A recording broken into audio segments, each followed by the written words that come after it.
fucking cool is this? Dramatic and perfect.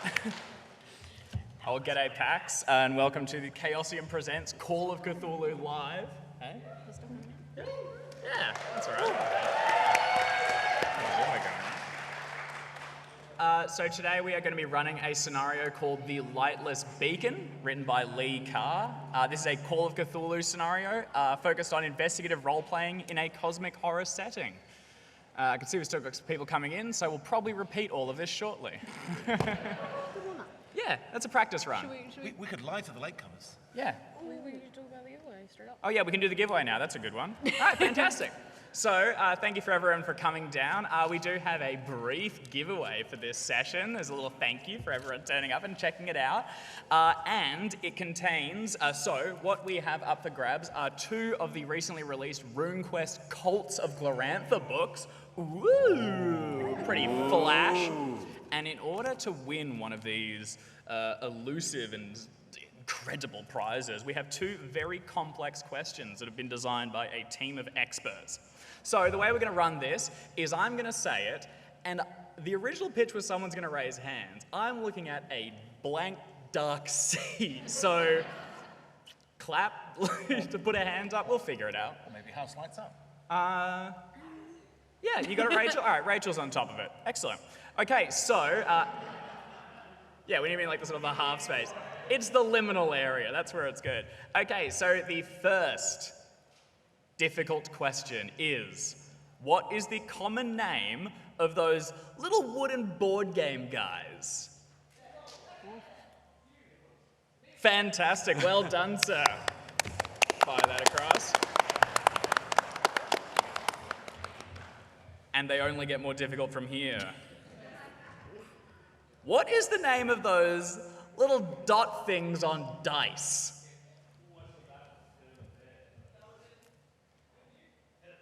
Nicely done as well. Oh, terrific content. Well done, everyone. Fantastic. And now we're going to pretend I didn't do my introduction earlier. That was the bribery for that, by the way. We're on the same page. All right, we got a few more coming in. And let's crack into it. All right, so hello PAX and welcome to Chaosium Presents Call of Cthulhu Live. Yeah! Fantastic. We are running a scenario called The Lightless Beacon, written by Lee Carr. This is a Call of Cthulhu scenario. It is also available on the Chaosium website if you watch us play and want to check it out yourselves. Call of Cthulhu, of course, is an investigative role-playing game in a sort of cosmic horror setting. Now, we are the Stream of Chaos, and we do play Call of Cthulhu live each week on the Chaosium Twitch channel, each Saturday morning. I'm joined by James, Alex, Jackson, and Art, as well as our special guest, Nick Brooke. Finally, my name is Dave, and for this session, I will be your keeper of arcane lore, and without further ado, let's jump in. It's 8:15 on April 12th, 1926. A small ship, the SS Essex County, chugs through choppy waters around Folly Point, bound for Rockport. Storm clouds gather overhead, and the sole guiding light comes from the lighthouse at nearby Beacon Island.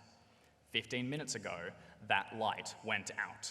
Plunged into darkness, the crew scrambled to the sides and peered into the black abyss beneath, but they were too late. A sudden flash of lightning freezes the disastrous scene in stark silhouette. The SS Essex County keels to starboard and waves flood the deck, pulling cargo and passengers towards the sea. Darkness swallows the scene again, and the tardy curdling thunder drowns out the captain's bellowed orders to abandon ship. The second claw of lightning catches 5 silhouettes hurled into a lifeboat as a huge wave curves towards it.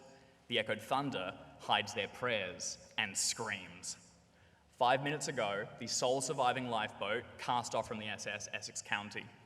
For 5 long minutes, it tumbled through the dark waves until finally there is a glimmer of light. An oil lantern is lit and quickly shuttered against the storm. It is held aloft, and for the first time, we see our investigators. We're going to go around the table, and if everyone can introduce who they are playing, introduce yourselves, what you look like in this dramatic scene. And we'll start by who's holding the lantern. Who feels competent? Who feels like they might be organized enough to actually weather this storm? I mean, I don't know about organized, but I'm definitely the one that's probably the most interested in visuals. That is a strong enough start for me. Oh God, that means I go first. Hi, I'm Art, pronouns they, them. I am playing Avery Williams, pronouns he, him, who is Daddy's favorite. He was a very nice man, my father. You see, he let me do all kinds of really interesting things. He was an aesthete, as am I. I tried music, I tried dancing for a short period. 2 left feet doesn't really help with that. But after he passed, I discovered painting and the masters. And I have been spending the last few years trying to find something, je ne sais quoi, if you will, something to really ground my art. The masters are one thing, but they're old. And they're gone. I want something new. I want something visceral. I want something exciting. So I've come out here to find myself. And, well, Avery looks much like you would expect he would. He's tall and thin and not very athletic looking, and currently very moist. Fantastic. With a lantern. That's our artist. A critical role, I'm sure. So our lantern is held aloft by the artist, and as it casts through these group of disparate peoples, it will also pick up on Nick, who is the second most obvious role being filled. Absolutely, I'm extremely obvious. Hi, good evening. I'm Nick. My pronouns are he, him, and tonight I will be a salty sea dog by the name of Obadiah Hawkins, but you lot can call me Mr. Hawkins, because Obadiah is a name that only a mother could love. I've been the chief engineer of the blessed Essex County. Essex County, I tuned those engines to within an inch of their life every day of my life here on the sea. The sea is a harsh mistress, damp and lashing you with wetness at the least provocation. But there I am, sort of hunched with powerful muscles and obvious energy, and rowing like Billy-O to bring this fragile lifecraft into the shore before these landlubbers are dashed to their doom in the black, tumultuous waters. Fantastic. So that's our salty sea dog. Terrific. Why don't we go The across accent will wobble. Ye be warned. like the seas. Alex, why don't you go next? Hi, I'm Alex, pronouns she, her. I will be playing Beatrice, pronouns she, her. Antique dealer, I deal not in curiosities or knickknacks, antiques only, thank you very much. She looks more like an accountant than an antiques dealer. Antiques only? Definitely. Screams legitimate businesswoman. All right, Jim. Absolutely. I am Jim, he, him, and I will be playing, revealed by not just the lantern light, but I am sure the faint glow of a cigarette, Federal Agent Wade Steele. I'm the kind of man they hire to get things done. I've closed plenty of cases and the doors on plenty of marriages. I've got a big badge that denotes my rank, hard-earned, and I am just sodden, just soaked, a little green, but not in the sense that I'm new at the job. I'm hardened. I'm a veteran at this. I'm ready to get to the bottom of the case. Fantastic, our agent. And last but not least, Oh, hey! I'm Jackson, my pronouns are he, him, and today I'm playing Professor Xavier Quince, marine biology professor.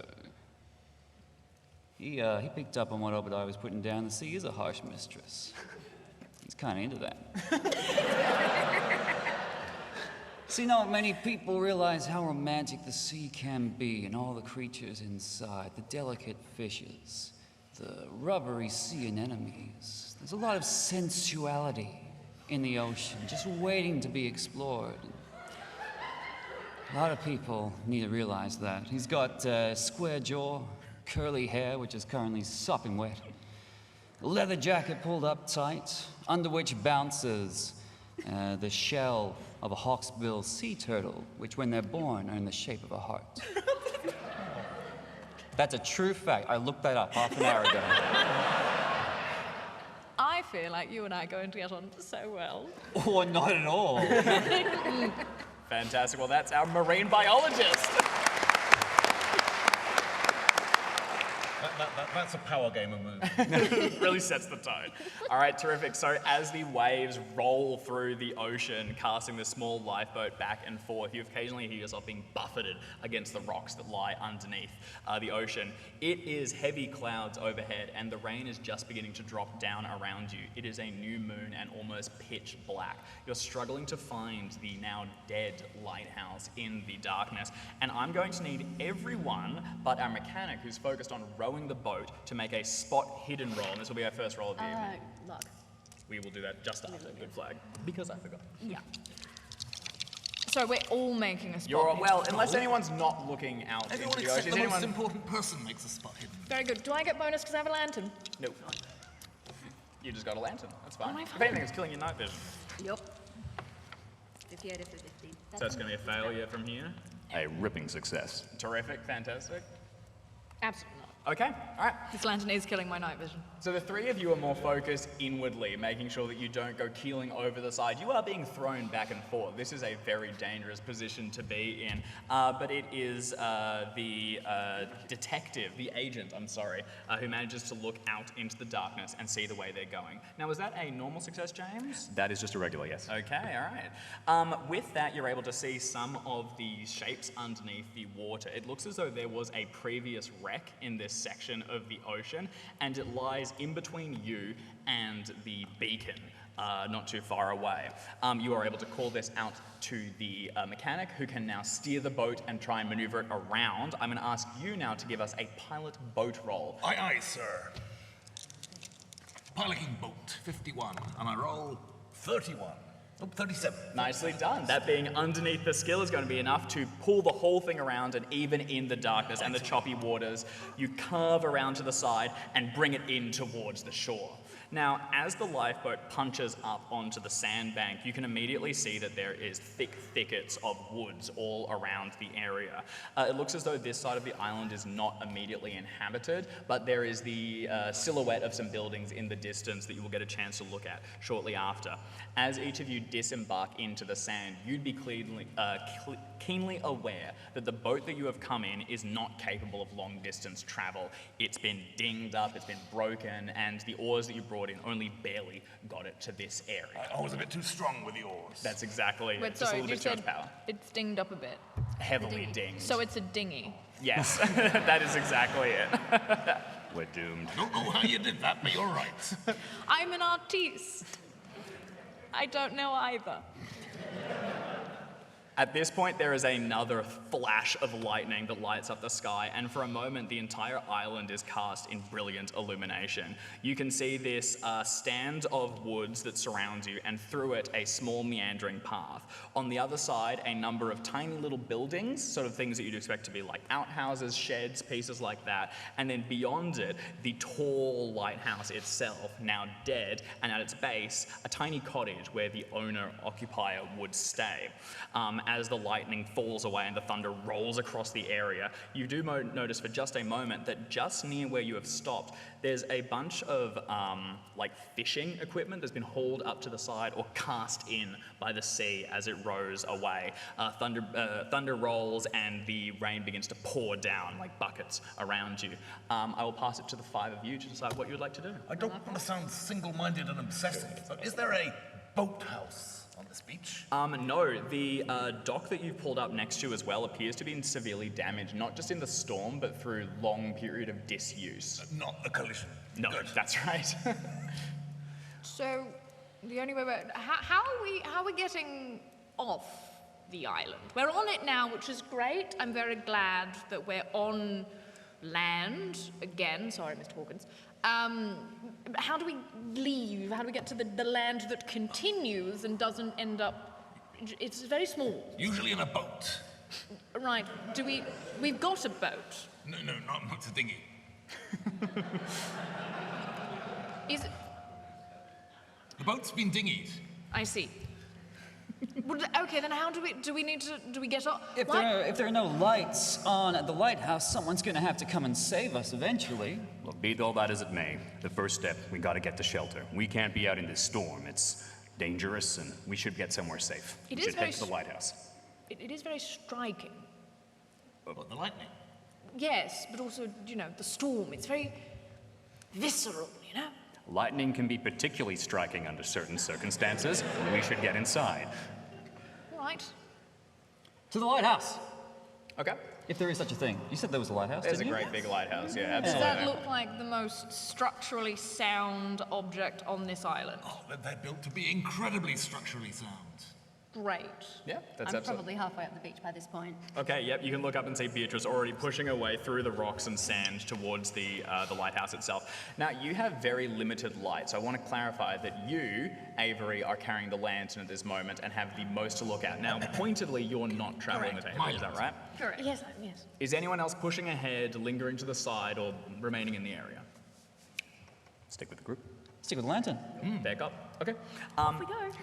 In that case, Beatrice, as you continue forward a little bit further away from the others, finding what you believe to be the natural path through the area and kind of picking through it in in the darkness, the thickets of trees around you just swallow your vision. You can barely find your way through. In the distance, you know there to be the structures themselves, but you cannot make them out. At this point, I am going to ask you to make a luck roll, and to do that, we'll each need to generate a luck scores to begin with. So can you all roll 3d6, multiply that by 5, and add it to your character sheet.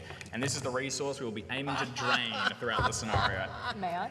6, that's 30. Okay, that is not great. Oh, you don't need luck for Call of Cthulhu. No, you want it low. So that's a 15. 75. Okay, strong start. Has to go somewhere. And Alex, I'll then ask you to make a luck roll for me, please. I rolled it before we started because I know the rules, and then you said do it, so I did it again to see if I got any better. I cheated, Dave, and I feel terrible about it, and I've admitted it now. Did you I think I deserve brownie points for admitting I'm cheating. No, I don't think you're going to get them. Did you at least take the higher roll? I got the exact same. This is not going to go well for me. Oh, yeah, no, actually passed that one. Okay, that is a Yay. success. As you're pushing your way up along the island, suddenly there is a divot in the road, and you stumble through it, but you're able to get out the other side. As you continue on, and as the others' lanterns pick up across it, you will see what looks to be a row of tracks running through the trail, where it appears something has been dragged across it, heading towards the thicket of woods on the eastern side. Drag, like a boat-sized thing? Like someone dragged the boat? Much smaller than that, but heavy, whatever it was. Like a trunk? Like a robust person. Possibly. You could remain and study them, or you could push on. It's very wet. Pushing on. A lighthouse seems like the best bet. I prefer not to be moist if I can avoid it. Okay. You hoist the lantern back up, move around the tracks left in the side, and head towards the lighthouse itself. Now, as you emerge on the other side of the thickets, you'll see there are a number of small buildings here. You would expect these to be things like sheds, places where supplies would be stored, outhouses, there'd be an outdoor shower, pieces like that. A number of these look as though they have been damaged, either during the storm or at some recent time. This doesn't look like long age or done by like a weathering over a period of time. The roof of one looks as though it's begun to fall away, and the doors of two of them have been opened and left ajar. As the wind cuts through the air, they bang against the sides. Now that you're closer as well, you can see that the lighthouse, the cottage on the lowest level, has one light on the lower, the cottage section itself, although the beacon is dead. Well, if there's somebody home, I should definitely go and knock. I would like to take the lantern to the cottage and attempt to knock on what I hope is a structurally sound door. Okay, reasonable. I'm only definitely thing trying to to get do. in first. I Heading would towards the like cottage? to get in there as soon as possible. Thank you. I might hesitate for just a second. I am a federal agent. I expect people to help me because I'm such a nice guy. I was going to say, we don't necessarily want Mr. Williams here to be the first person they see. They may close the door. Quite possibly. I was going to say before I head up to the cottage, could I give a quick yell of, is anybody there? Hiding behind the door, is anybody? I'm a federal agent and I need help, please. Who are you calling out to? Towards the cottage or towards the small buildings nearby? Towards small buildings. Okay. Go ahead and give me, I could see a persuasion roll to try and coax someone out. All of this is being bellowed over the pouring rain, so you have to put a bit of wind in it to get it out. Could I give you a credit rating? Would that be okay? Something to be my standing as a very wealthy credited federal yeah, agent. well, reputation. Yeah, it's a little hard to justify because you can't really prove it to them from That's here. true. I think this is just on credibility of charisma. At Well, this point. dang. Nice I'll go try, for though. it. And the cottage has the lights on? Yes, on the, only one of the rooms it looks like on the lower level. lights. Yeah. That's where I'm going. If you watch our stream, you can tune in any time, because every 10 minutes I ask Dave to repeat something he said 5 minutes ago. It's very accessible. I didn't roll a fumble. Okay, well that's good. That's a strong start. Well, like you pause for a moment to call out into the darkness and the lashing rain, trying to get attention from anyone. The doors continue to slam, and there's no sign of movement inside the cottage itself. As you do pause, though, sort of standing here and peering out, watching as your companions head towards the cottage, the front door of which is still slightly ajar, you can't help but shake the feeling that there's something moving in the undergrowth, the thickets behind you. Now, it could just be the wind cutting along and through it, or it could be something shaking those trees and coming closer. I will hurry back to join the others. Fickle. Not because I'm scared, but because I want them to get taken first. It's a practical thing. Okay, heading towards the cottage on the lower level, you kind of come around the side of it and towards the front door. You can see that there's a number of small windows, many of which that look like they would be shuttered during heavy storms, but none of which have, and most of the glass panes have been broken as pieces of debris were thrown through them. Oh, they should have battened down the hatches. This is just seamanship 101. One of the rooms appears to have a light on inside, and the curtains on the interior are absolutely drenched and currently like fluttering along as the wind cuts past them. The front door, where you go to knock, is slightly ajar, but it's not banging like the others are. It's been jammed against something on the inside. Okay, well, I'm going to launch myself at the door. Shoulder first. And slam into it? Yeah. Okay, go ahead and give me a strength roll. Thanks. 17, I don't know. I think that's a hard That's success. a hard success. Well Thank you very done. much. Beatrice, displaying her strength, levels her shoulder towards it and slams against the door. Size 55, by the way. Oh, Not big. Okay, so small but strong. You impact with it and it breaks against something on the interior wooden that splinters, and you're able to shove it inwards and stumble out into the small hallway that runs the length of it. As you push your way through, stumbling with the momentum, you can see that what you've broken is a coat rack that had tumbled over in the interior with a heavy oilskin jacket draped across it and landed down to the ground. It is dry as you first go through it, but it looks as though it had tumbled down and blocked the entrance. The light that's on is not coming from the hallway, but from a room just across to the side, which again, door slightly open. well, I think it's probably polite at this point to almost say, "Excuse me, is anyone home?" You call out, and your voice is muffled along the thick carpeting on the sides. There's a couple of paintings and things collected on the exterior, all showing dreary nights at sea, but there is no response. Right. What's your assessment of these pretty pictures? What is my assessment of these pretty pictures? I do have art history. Yeah, sure. Do you want to make an appraise roll? No, I have art history. Okay, make an art history roll, and even better. Sorry, do you want art history, painting, or sketching? I tell you what, you do make your pick. They're not Whichever's sketches best. anymore. They're yeah. all 55. Ooh, 50. Success. These are not by any artist that you are aware of. These appear to be done by a very competent amateur with a lot of time on their hands. They They show have anything the interesting? emotion of someone who has personally experienced these events. Huh. Are any of the events interesting, or are they just all nighttime? The events of being bored at night time. On the sea. No, they're pretty much the same. I can identify. All of these appear to be just them.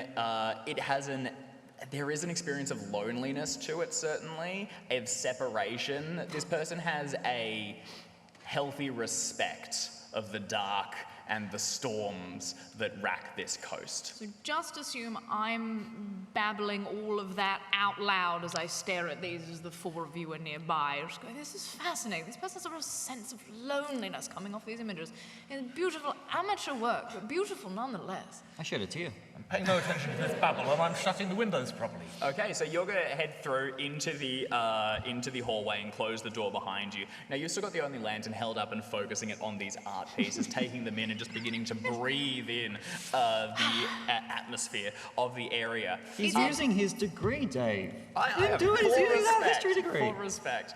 You just want to turn around and close the door, or begin to go room by room and actually shutter the windows? I want to shutter the nearest windows to me, but I'll start with the room that's got a light on. The room that's got the light on, Because fantastic. why wouldn't I? And that gives a chance for the rest of the people to get Mr. Williams here out of his artistic stupor and start doing something useful with the only lantern we've got. You know, I think that's the nicest way anyone's described my head so far up my arse. Okay, Mr. Hawkins heads through towards the study, and what would everyone else like to do? Assuming that Mr. Williams is extracting head at the moment. What's it got in its pockets? Which in particular? The coat. Okay, you head down, haul up the coat and begin to go through it.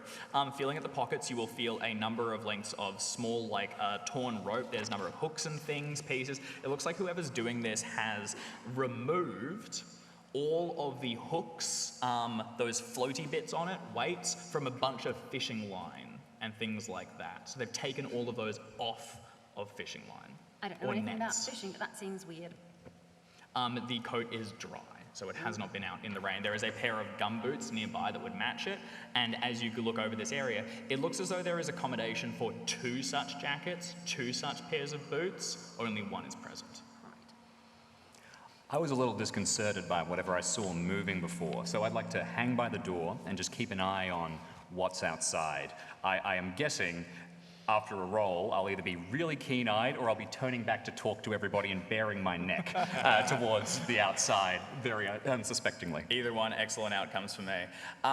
So you're going to stay at the doorway and leave it open for the time being, looking out? Yeah, just a little. Okay. You can try and make a spot hidden check, but it's hammering down rain and pitch black. You can try and make a listen check, but it's hammering down rain and occasionally thundering. So which one do you want to lean on? You might get different information for each. One last shot for credit rating? I'll go for spot hidden. Okay, fantastic. We'll have you roll that, and we'll look to Professor Quince. Professor Quince, of course, like all good Call of Cthulhu characters, has an ulterior motive, which is to discover a new species of sea snail. So while the other investigators are distracted, he's scouring the walls for trails. For trails? Sea snail trails. Sea snails? Are you sure? Because Professor Quince wants a snail named after him. Specifically a snail? He's got his heart set on a snail, he'll take a slug. Okay, all right. If that's all you got. Sure. But I'm also thinking, the windows have been blown open, and who knows how long ago that happened. Yeah. If I can detect any marine life has moved in to the lighthouse, then I'll know how long ago that it was abandoned and the windows were broken open. You think a fish is going to have moved into a house? Marine biologists don't just do fish. There's a whole world of diverse species that we investigate. What? So a marine species that's also a land animal. Unusually domesticated. That's true. All right. Like what? You got to use your degree. I get to use mine. That's the deal. There we go, they exist. Oh, yes, I carry their houses with them. Then why would they need a house? Hermit crab. Yeah. That's a good point. Why would it need a house? It's point. got one. The debate continues. Professor rigors of Quince, academia. what part of your degree are you suggesting here? By that I mean skill rolls. Zoology, 60. Roll them. Let's go. 18. Oh my god. I'll give you an extreme success if I need it. I'll spend 6 points, which is, I believe someone told me is a house rule we made up, but it's fun, so we do it. We like to spend points to get extreme successes because it annoys Dave a little Man, bit. I'll take the extreme. Oh, you can have it. Spend your luck. Did I find my new species of snail? You found something. I failed. Is whatever he found in the walls? We'll see. Failed in the spot hidden check. I'm afraid it's too dark and rainy. Okay, all right. So standing out on the outside and looking out into the pouring rain, you can't shake that feeling that there's something moving out there, but it's impossible to pinpoint. It's pretty much pitch black, and whenever a crash of thunder is preceded by a flare of lightning, it's all thrown into brilliant luminance, and you can't pick out any details during that period anyway. I make sure to report that to everybody else at extended points with my neck turned towards the outside across the rest of the scene. In case anything wants to make a run for it. Just in case. Terrific. Now, you got an extreme success on studying for specifically sea snails, willing to open that up to other marine life. Thank you. There is a scent that's carrying through this area. It's fishy in nature. There is a stench of salt that wafts along it, and underneath all of that as well, you're getting a note of carrion or rotted something. You're sort of following your nose a little bit, and it's coming from further inside the house. You're also able to quickly verify with a couple of marks along the floorboard and at the doorway that it looks as though something like twisted at the knob. You can see a couple of scratchings on the edge where thin little nails squeezed against it, something gnawed against the edge of the wood. This isn't something you're familiar with, and your specialty is marine biology. It doesn't, you think, tick the box of dog or something else, but you're just not sure yet. Your mind a little bit begins to go to new species. Yes. Not a snail. Oh no, it's bigger than a snail. I've forgotten about the snails already. That's so over. Do snails have teeth? Yeah, I think so. Tiny little ones. Someone can Wikipedia for that. That's that messed for up. me. Yeah, Oh, yeah. this rules. I'll take the yeah. That sounded confident. I mean, bugger the scenario, that's terrifying. I hate that. I really do. Sanity checks or, Unsubscribe. Heading through and into the open room with the lights on, you can find a small study. There are a couple of comfortable armchairs and a much less comfortable one that's been pulled over towards the side. There are a couple of shelves of books, and towards the rear there is a writing desk which looks, would normally push up right against the window, but as it's broken open and the curtains are like completely wet and flashing around it, it's thrown all the papers and everything on the interior all around the room. It's hurling them back and forth. Bugger the clues. I'm here to slam that window. Okay, you charge towards the window, hurl it closed, realize the glass is completely missing, and begin to, I presume, improvise some sort of battling Trying to system. improvise something. It may involve lifting up the desk, tipping everything off the desk into a muddy mess on the floor, and using the desk to block the window. That's Because I am strong and motivated to show that somebody here is not an obsessive, compulsive dilettante stealing from the dead. And we can have one on the party. Why don't you go ahead and give me a mechanical repair roll to begin to lock down this room, prevent the wind and wet from getting inside. My forte. You will also notice, as you go ahead and roll this, that the lights are on this room, implying on some level electricity is working. They have power to this area. The beacon is just out. That's a 55 out of 70 because I am good at mechanical repairs. You are really good at mechanical repairs. You're able to break apart sections of the desk, push it up against the side, and using your trusty wrench, connect it all together. Everything is shipshape. There is no longer water coming into the room. Everything is progressing We will not according to plan. That said, the storm outside is continuing to build, and as you get everything battened up against the side, you jam a couple of curtains to stop anything more leaking through. You can now hear just the torrent of rain landing on the outside and soaking through. The door where you are standing at, water is beginning to dribble in across the floor. Even closing it now, it would be able to seep inside, especially because Beatrice put her shoulder through Get the some hinges. sailcloth on that. What's sailcloth? I rolled You back didn't bring the any jacket. sailcloth. What kind of sailor are you? Is there a tablecloth? I'm rolling Yeah, up you the, can I'll head roll through. up the oilcloth jacket and shove it against the door. Jam it up under the side. All right, you're able to sort of begin to make sections of this place waterproof, but it seems like you're fighting a losing battle. Other rooms still have open windows inside them, and you begin to move through them. Or you can make for the far side, which will take you to the lighthouse and up. There are, it appears, 3 large rooms on this level and a smaller one that would presumably be like a storage section or a larder. I mean, if we're getting flooded, up does seem to be the way, but I am very tired of being damp, so I would like to put on the Wellingtons. Okay. I do not like wet shoes. Check the toes for crabs. And then pass them to me. I would like to empty the Wellingtons of whatever crustaceans they might happen to hold, hand those crustaceans to the good professor, put them on my feet, and I will actually at this point ask the professor, did you find anything interesting? Did I? Yes, you did. Yeah. You found a weird smell, and I'm trying to get that in horrible character smell. so I can act on it it. was the Thank weird you. smell. And signs of something nasty opening the door. I mean, evidence of some kind of new snail. Around the edge of this doorknob, you look very close, you can see these tiny, little, delicate teeth marks. all Wait, sorry, did around. you say something new? Something that no one has ever seen before? Something that I could render in some kind of artistic medium like oils? Of course, and then it can be published in the journal. It'll have my name front and center. Professor, Yes. I think we're onto something. Oh yeah. And there's a fishy smell down there. Let's go see what that's about. Is it edible? Not for science, no. I mean, usually I'm the one licking the weird things, but you may this if you'd like. In this era, paint had lead in it. Cast ashore, the only thing to eat may be the professor's snail. Listen, we should get Let's not eat moving. the professor's snail. Yeah, we On There the is first not going to be date. the professor's snail. We also don't have any garlic.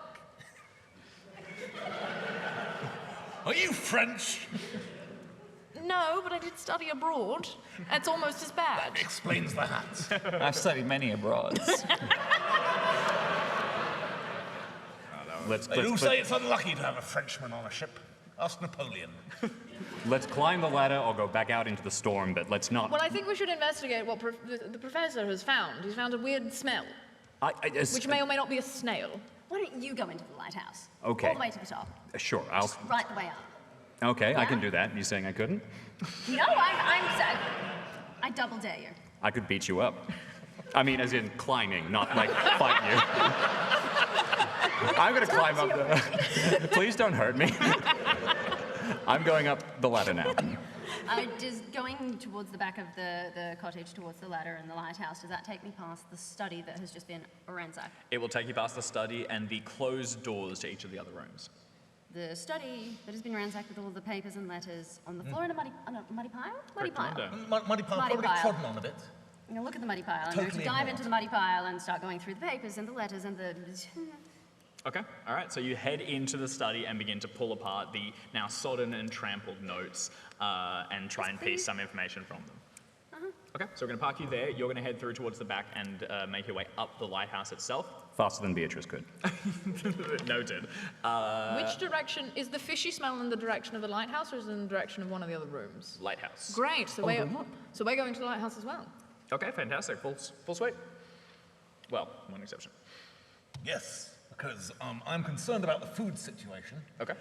Immediately after being shipwrecked, the sailor usually worries which of his comrades he will have to eat first.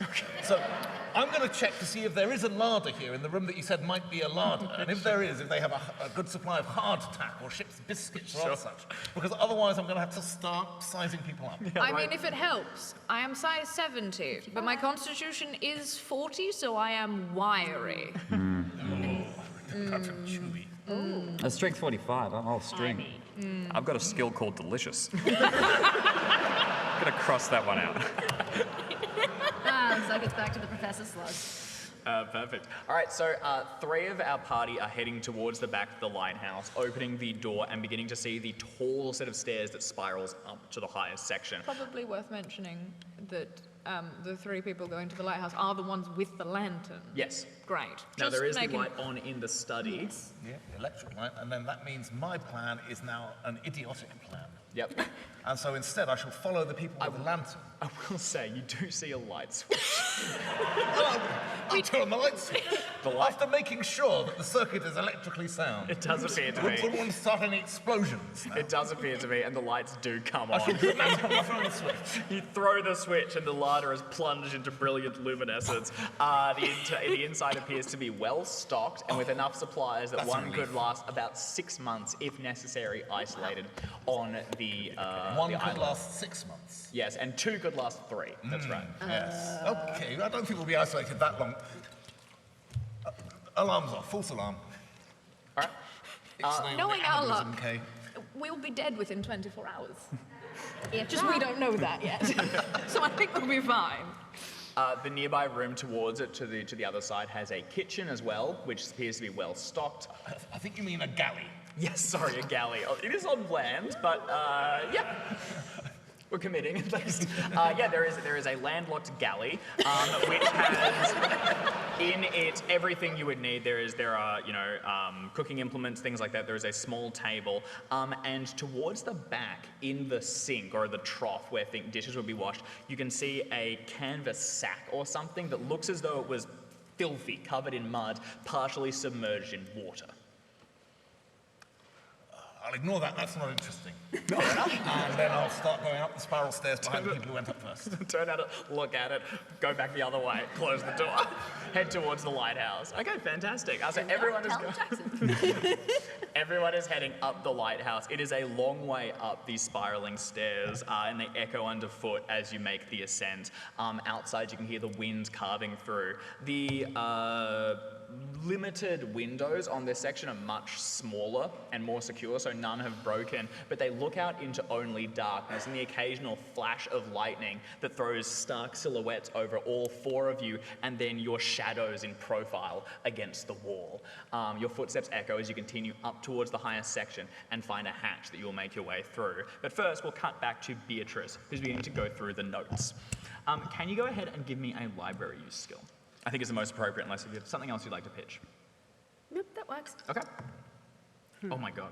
That's a 3. That's an extreme success. Nicely done. Extreme Okay. success. I'm extremely successful at going through these muddies trodden on. We applaud extreme successes in this house. That's the point of getting all these nerds in one place, watching us applaud for polyhedral learning on certain faces. There's no other time you can do this. It's the one time a year. We're gonna go wild.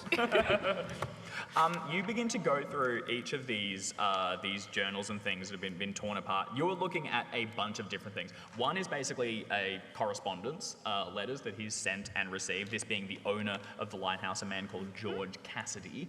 The others is a personal journal, and then what looks as if some private notes and maps of the surrounding area. On an extreme success, you get a pretty strong sense of what he was working on most recently. He is sending correspondence to every antiques dealer he knows, every appraiser he can get in touch with, because Mr. Cassidy has found a number of curious artifacts out in the ocean nearby. Some have washed ashore and others he has dove for. Yet more, you get the sense he has laid nets out in the area to try and dig for and catch. Now, he doesn't have many of these, but in one of his letters you see a small drawing of a gold coin about the size of an American quarter.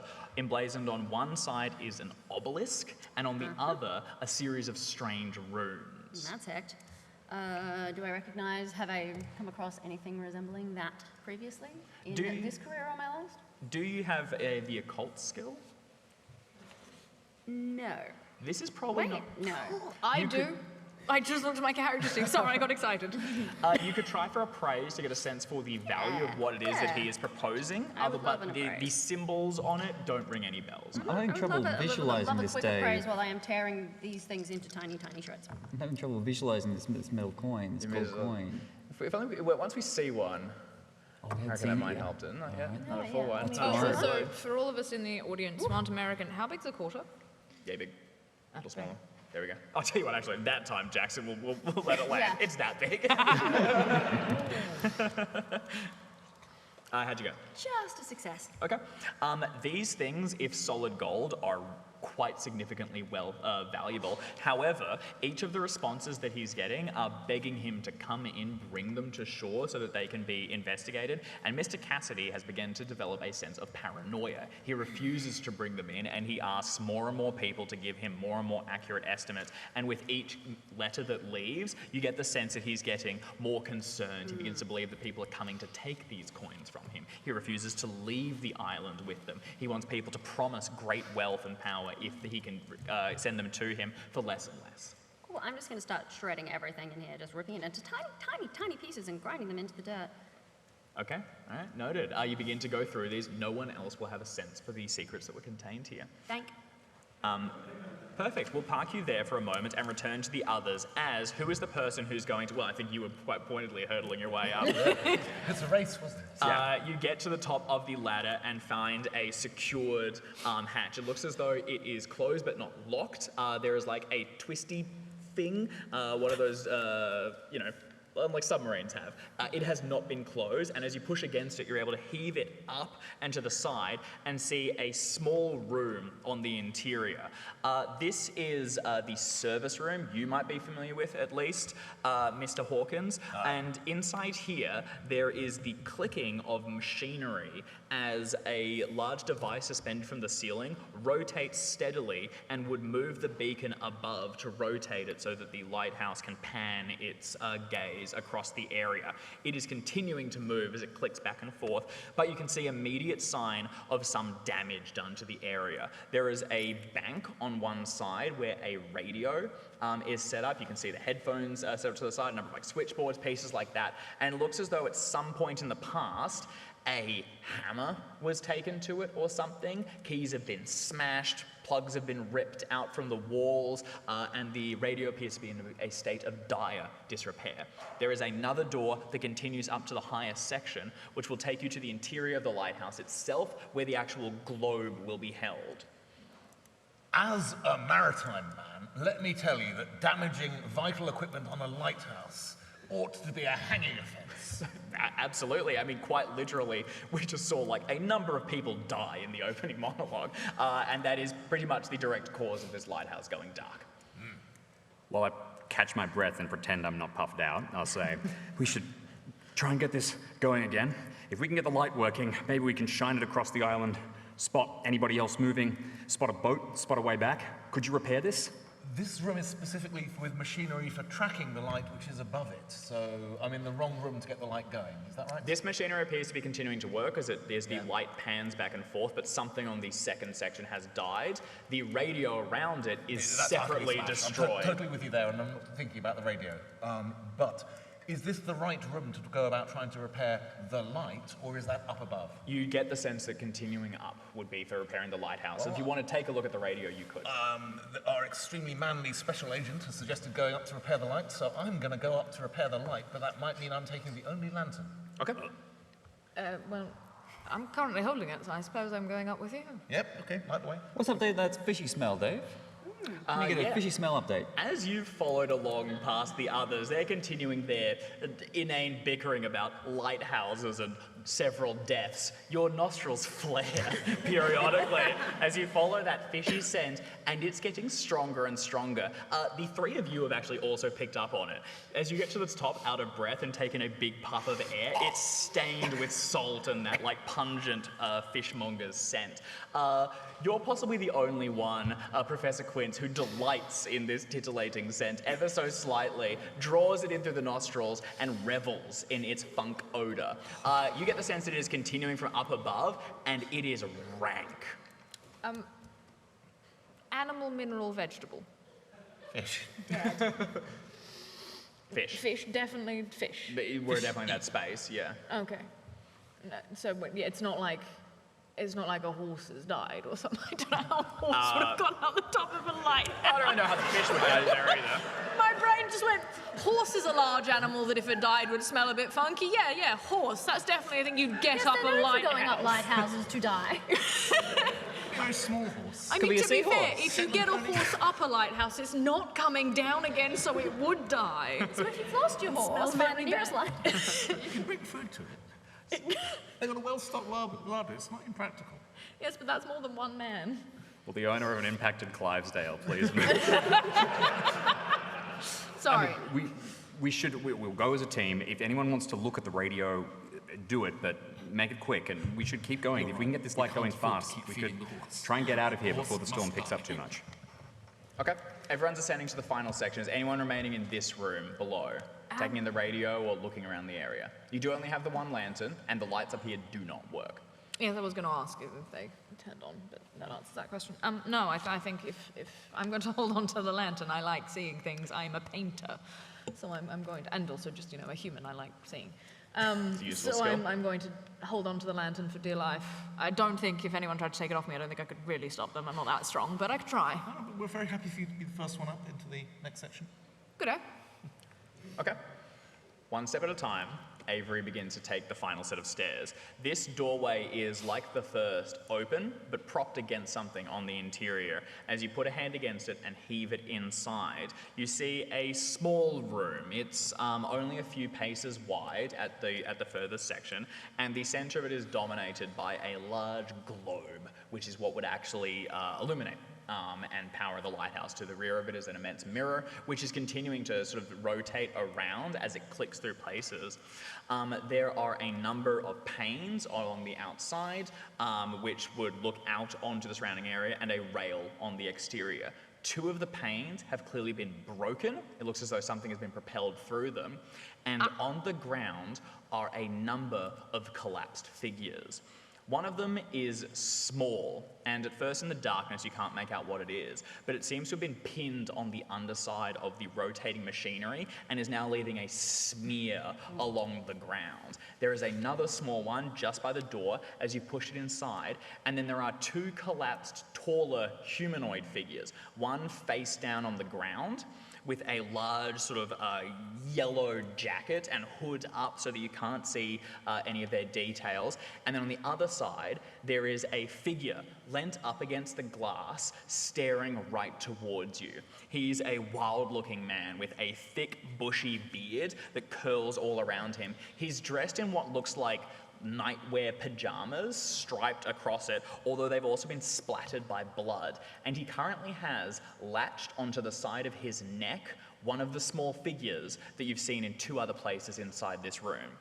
They are fish-like creatures, about the size of a small terrier, with these curled over velociraptor-like forearms, powerful back legs, and a dorsal spine with a number of spiked tips. The mouth is lamprey-esque and has latched onto the side of this man's neck, and as he sort of slowly blinks at you and you see flushes of red along the sides of his eyes, the thing sort of swallows against it, and you can actually see his skin pucker and begin to pull into this creature's mouth. I'm going to need you to make a sanity roll and everyone else to immediately follow with one as you step into the scene. Well, I'm downstairs. if I Except may, yourself. I think the first thing I would say, regardless of how this goes, is go, Professor, I think I found your fish. Hot damn! Oh, that's not too bad. Well, for some reason, no, I know why. Powerful personality. My power is 60, which means my sanity is also 60. So that's Nice. a 34. Well done, so it's a success. Yes. Nicely handled. How does everyone else do on sanity rolls? I'll be probably next up. And my sanity roll is a 32, and my sanity is more. Okay, that is also a success. Oh, it's just a lighthouse owner being eaten by a lamprey. What are you going to do? Worse things happen at sea. Do they? Oh, aye. It is mathematically interesting that I've rolled 3 80s in a row. Mechanically, I've failed. Okay, and Professor Quinn. If you can get an extreme success on a sanity, I have 0-5. Professor Quince is weirdly into this. It's just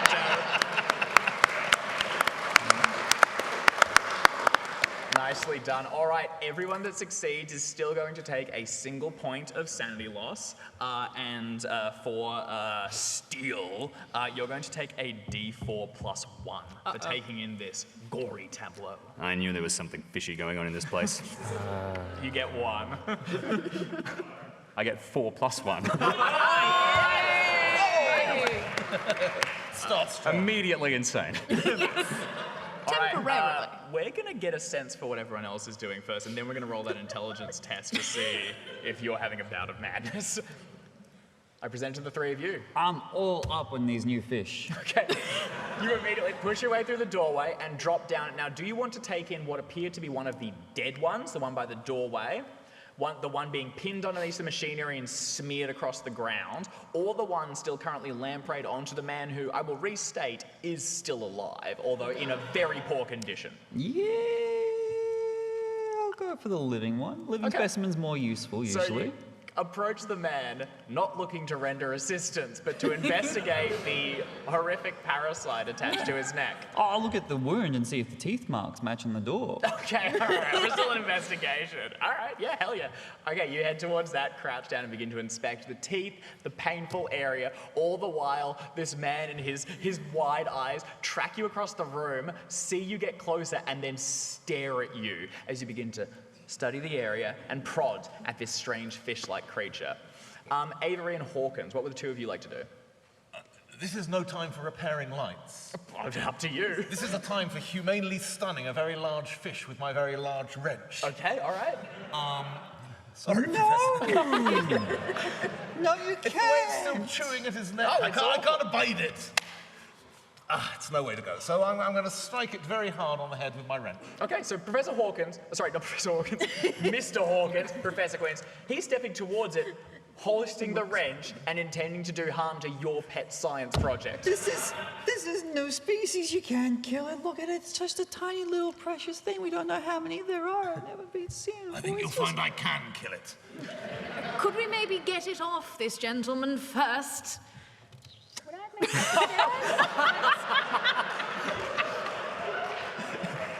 Can I just... If I can, I would love to roll to... that one again, Forrest Jackson? Can you do it in slow motion? Phone ringtone. Thank you. You wrap your two hands around this cold, scaly exterior. Its forearms react to it.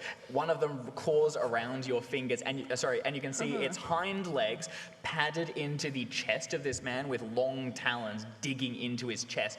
As you wrench it backwards, the entire neck begins to twist around towards it, and you can see something he's doing is liquefying the insides, so they good. sort of sludge and gurgle down the side.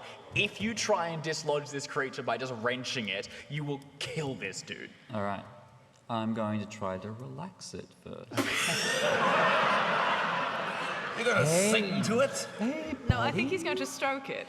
how you doing? Oh, you got your belly all full of blood? That's good. Look at that big full belly.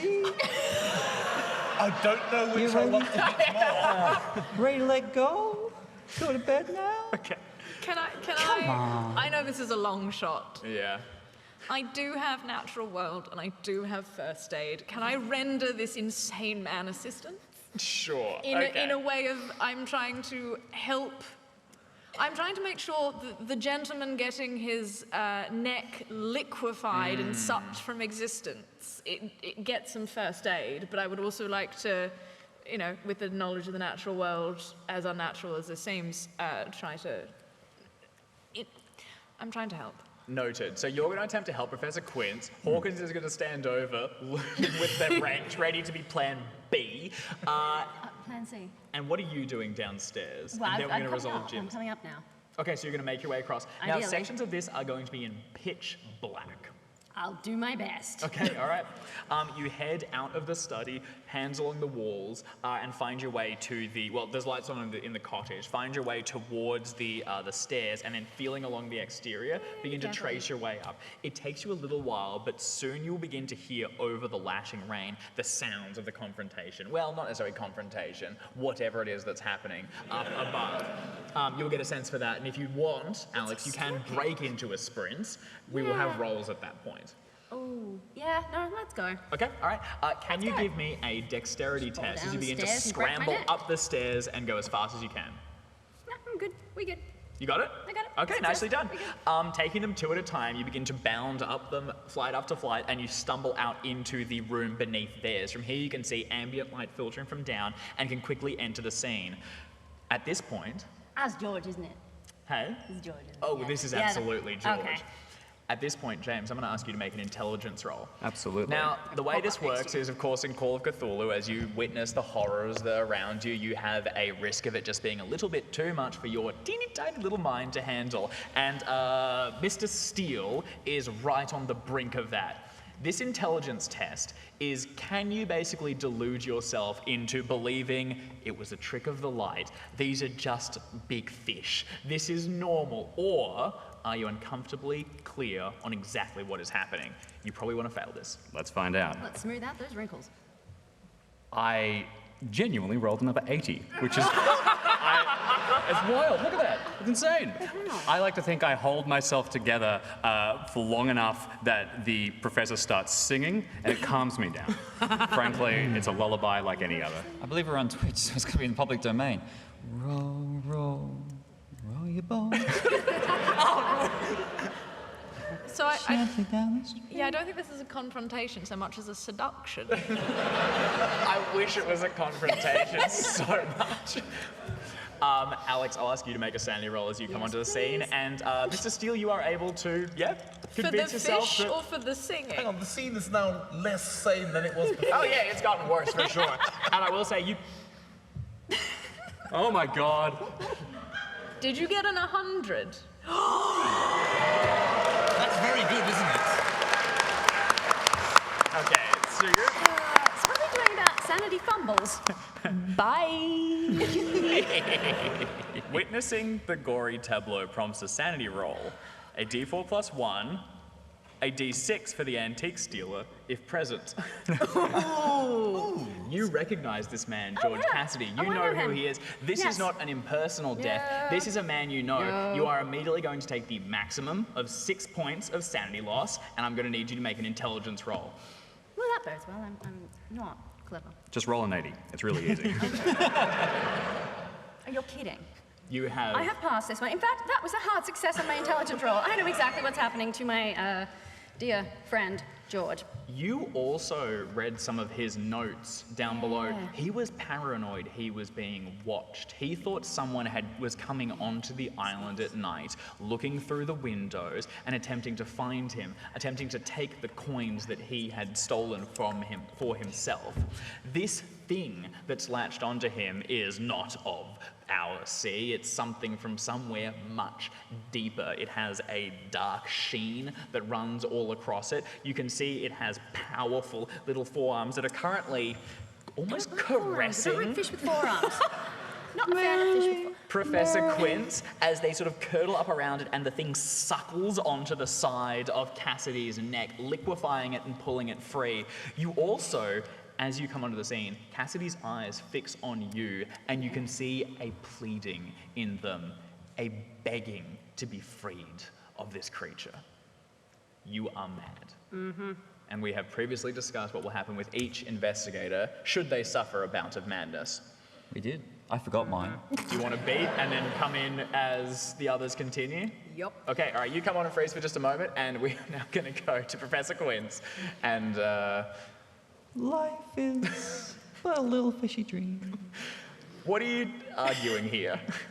Zoology again? I think you'll find I have 60 points in... What? My character sheet says. I got 60 points in... I'm going to use zoology. It's the same score as my zoology. This is a bit more practical than your study. Zoology will work, but that is more understanding the situation. You need to basically remove a large lead. This is more leaning into the space of, I would see medicine, something a bit more practical. Natural world? Natural world, definitely for the assist. Great. For sure. Was there salt downstairs in the saw room? Could just... No.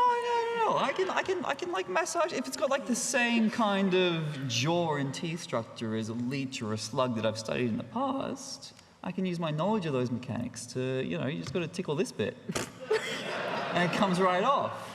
I mean, you do also have just basic biology. I don't think botany is going to help unless this is kind of some kind of plant-based fish.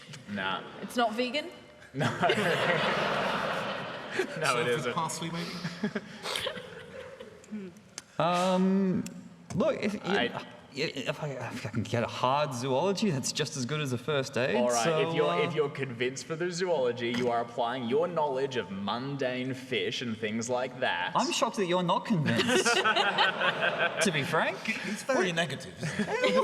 A little bit. Okay, all right, let's bring a bit more positivity back. Jackson, Hey, Dave. please roll zoology to massage the horrible creature. I'd love to.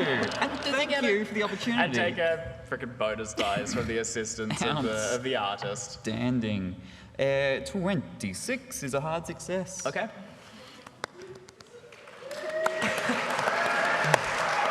We applaud the successful polyhedral rolls. Exactly. We appreciate random numbers. All right. You get your fingers around the outside and begin to feel along it for sections that will free this man of its latching grasp.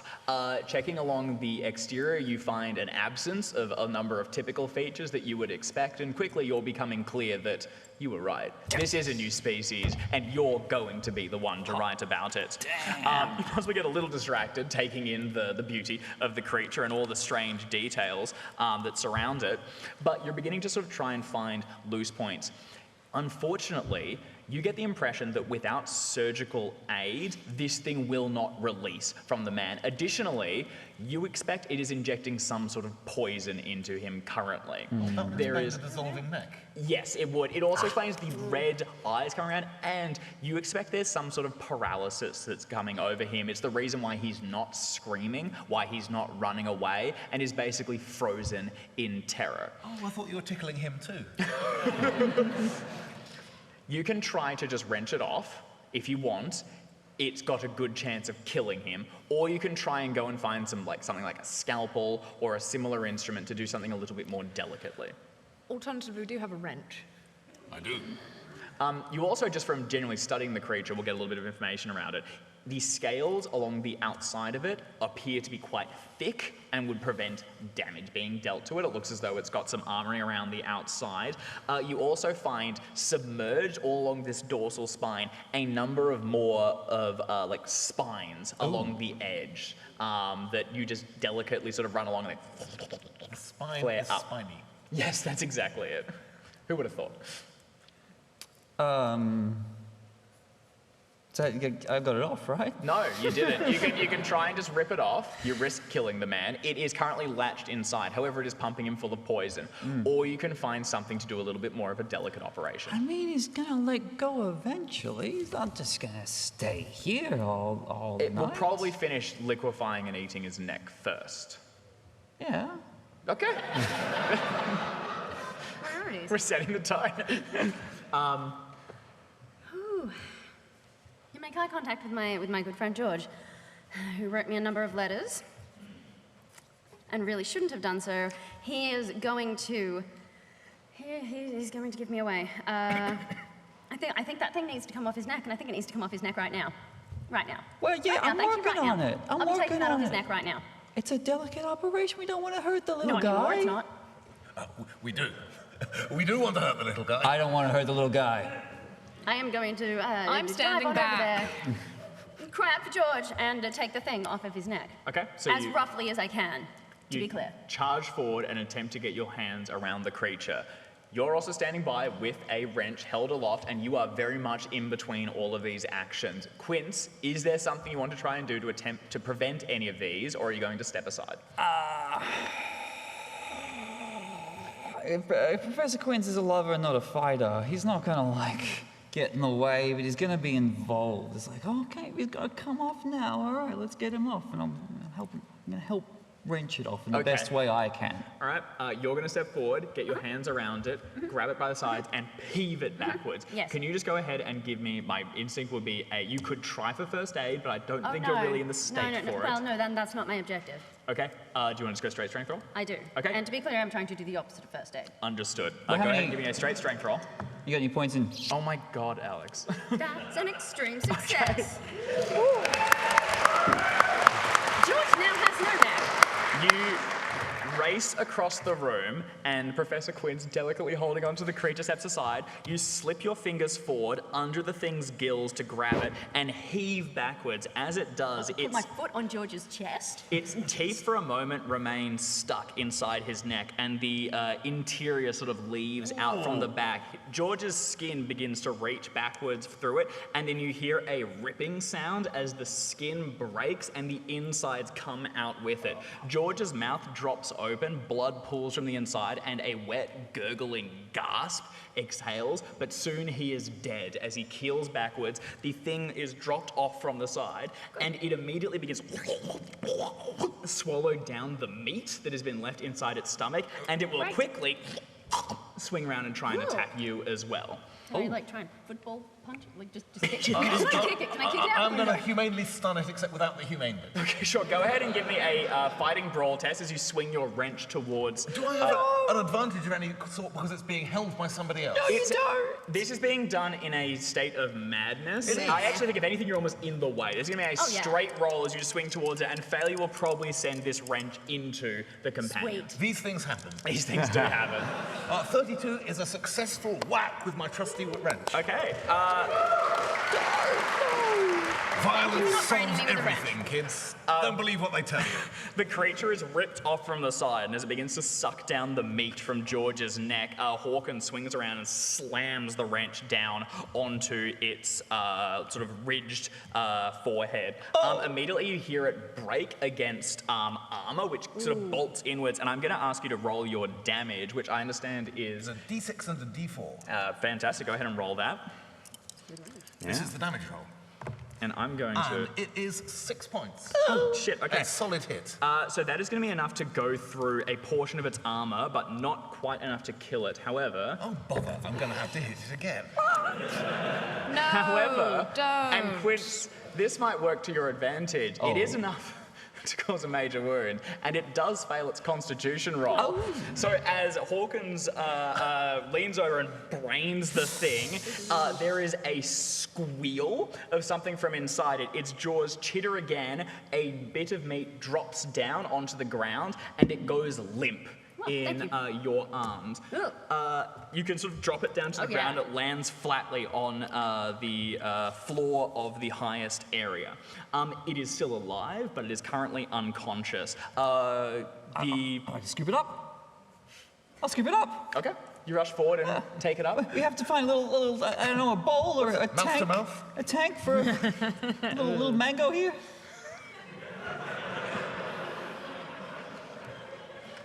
He looks like a mango, doesn't he?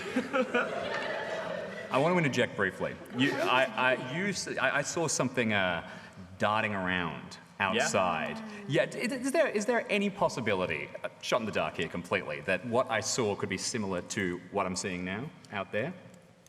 Shape-wise, maybe in the darkness. You never got a clear look. I have a track skill. Would that be something I could apply here? I can see if this might make the same sort of disturbances in the underbush. It's going to be tough retroactively, but you can go ahead and make a roll and see if anything comes to mind. The alternative would be if you can get the light working and shine it down onto the ground below you. I think for now, I just a little kind of panicked darting between everybody. So You're I'll just make thinking the of track. the past. Noted. Go ahead and make that roll. And what is everyone else doing at this moment? Looking for a tank or a bowl to nurse my little buddy back to health. Okay.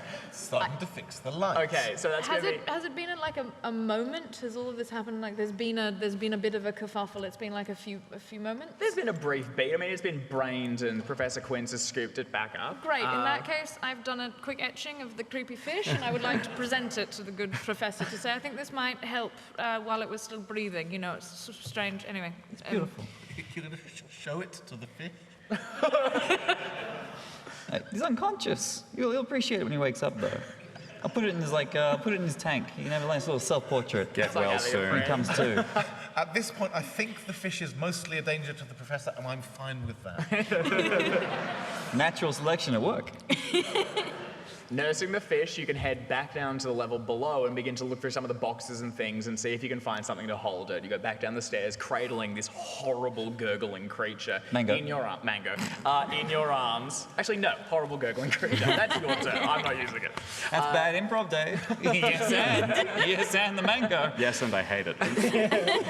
As you go down the stairs, you begin to look through boxes for something to keep the horrible gurgling creature inside. You're gonna go ahead and give me that track roll. 96. Oh my God, James. And what's your track skill? 40. Okay, so that's a fumble.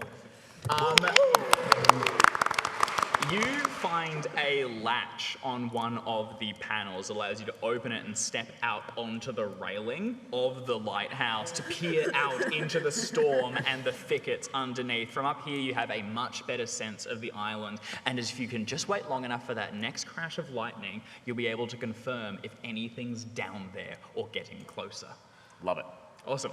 You want to go ahead and try and fix the lighthouse? I'm going to fix that lighthouse. Okay, terrific. That's going to be a mechanical repair roll. It certainly is. As you begin to go through some of the supplies here, it looks as though the bulb was broken at some point, and as you look at Cassidy's, well, one of his arms underneath his jacket has a gun inside it. It looks like a number of bullets were fired into the area, and one by chance or by intention broke through the globe and plunged the space into darkness. They must surely have a spare light bulb. You couldn't always wait for one to arrive from the mainland. 100% they will. You can go over there and begin to insert that. The mirror behind it has been damaged. All of this is temporary, but it should be enough to get the lighthouse up and working for a time at least. There could be other vessels out there in danger. That's why we need to repair the lighthouse. That's It's not for our own selfish need. I'm thinking of those in peril on the sea. A hero. We love it.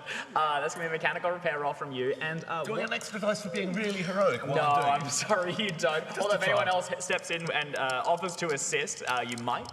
I would like to roll a sketching check to see how well I captured the weird Okay. creature. Terrific. Go ahead and give us a sketch roll for that as you just squat for down the in the assist. darkness. You're welcome. And I'm still crazy. I think you are, I think I'm Beatrice. still pretty crazy. That's a good sketch. I'm going to kneel down in front of my poor dead friend George. This is such a tragedy that this had to happen to him. He's got a gun, right? He does. Great, I'm taking that. I'm a repair So you, 70.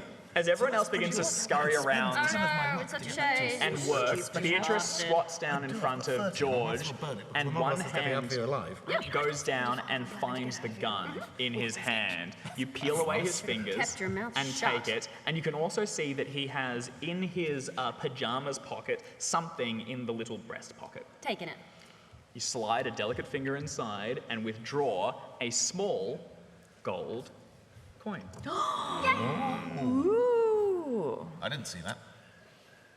You can twist it in your fingers and slide it into your own pocket. You have the gun. It has, as you snap open the revolving bit, one bullet in it. Cool. You close it. Save that for It's something. Chuck that in my waistband of my pants. Shut Okay. up. And is the agent outside still? Yes, standing in the rain. On the soon-to-be widow's walk. I'm gonna go outside. Okay. All right, you step outside to go and join it. How did you go on that mechanical repair roll? I did well on that mechanical repair roll, but I'm willing to spend a third of my luck points to have done very well. Oh my god. What are we pushing this too hard or too extreme? We are pushing this to a hard success on the mechanical repair of the light. Okay, all right. So if you want to move this forward towards a hard success, it will last longer. There is less risk of it going out. Yep, Okay, yep. fantastic. Yeah. These things are important. This is also pretty dire circumstances to be operating under. You're going through reserves. A number of things have been damaged. Rain is pouring through. You're getting distracted because they didn't by. close the door when they went out. How rude. Rule 1 of ships. You're able to head towards the side Since I'm done with this repair, I'm closing the door on with them, whichever side they're on. Yes. Valid. You find one of the spare globes, move it from the section, and begin to head back towards the light and screw it in. In just a moment, there will be light.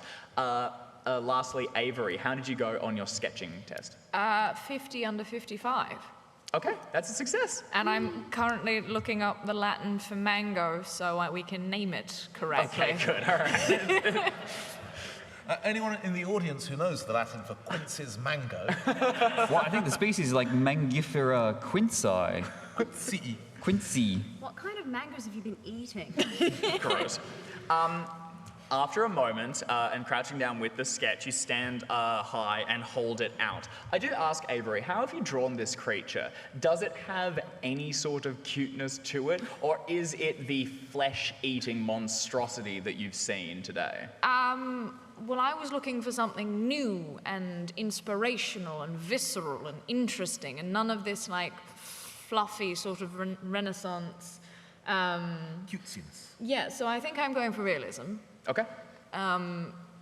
Yes, because that's really what we go for with the arts. You've got to capture the realism of a situation, the realism of 5 people on a lighthouse in the middle of bumfuck nowhere being chased by demon fish. That feels real, doesn't it?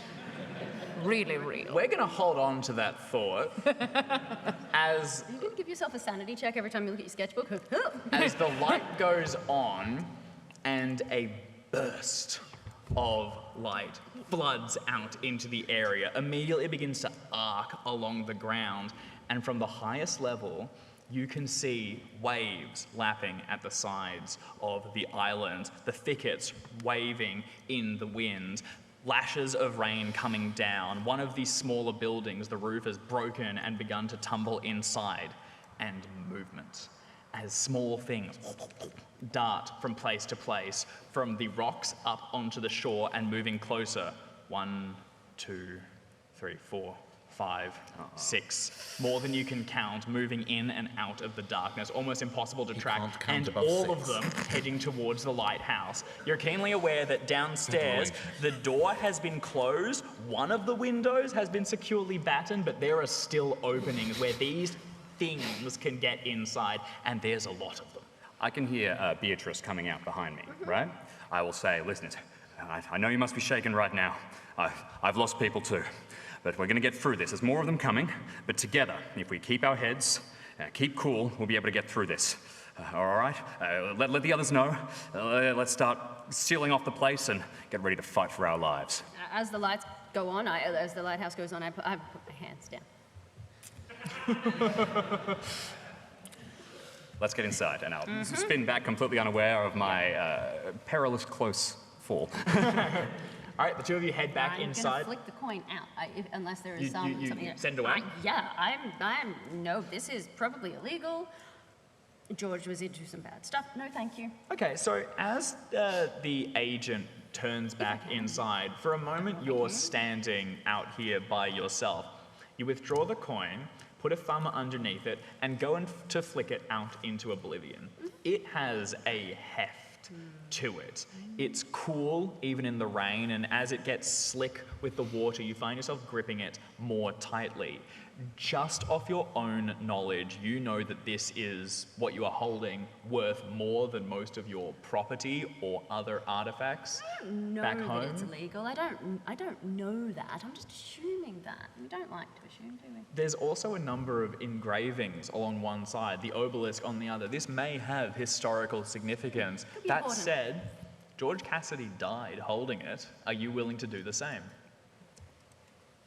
I mean, it may not be illegal. It may not be stolen. He may have just dredged it up from the bottom of the... it seems nice. It seems fine. You fold it over, Right? Seems fine. return it to your pocket, and turn back inside to the others where Agent Steele is addressing the room. It's going to be all right, everybody. As long as we work together, we're going to be able to stop them. I don't want to alarm anybody, but there is an army of fish things coming to eat us all. Why did everyone look at me? Well, I presume from understairs the sound of triumph of yet more friends coming. I imagine I've got like a nice little home with a little mango here, nursing back to hearth.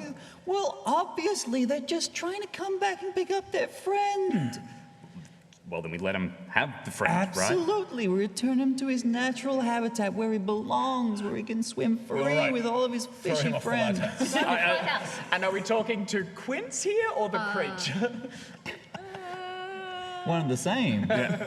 Yeah. Fish, they can fall from any height. It's a fact. They're like just really good cats. Like cats. Yeah, much better. Like the hard shell, they're fine. They're fine. You can just I'm gonna carry him gently down the stairs. hunt him. Okay. Release him back to the wild. It's where he belongs. At this point, I would like to turn to Mr. Hawkins and say, Mr. Hawkins, did you by any chance spot a boat? Nay, lassie, but I'm willing to try.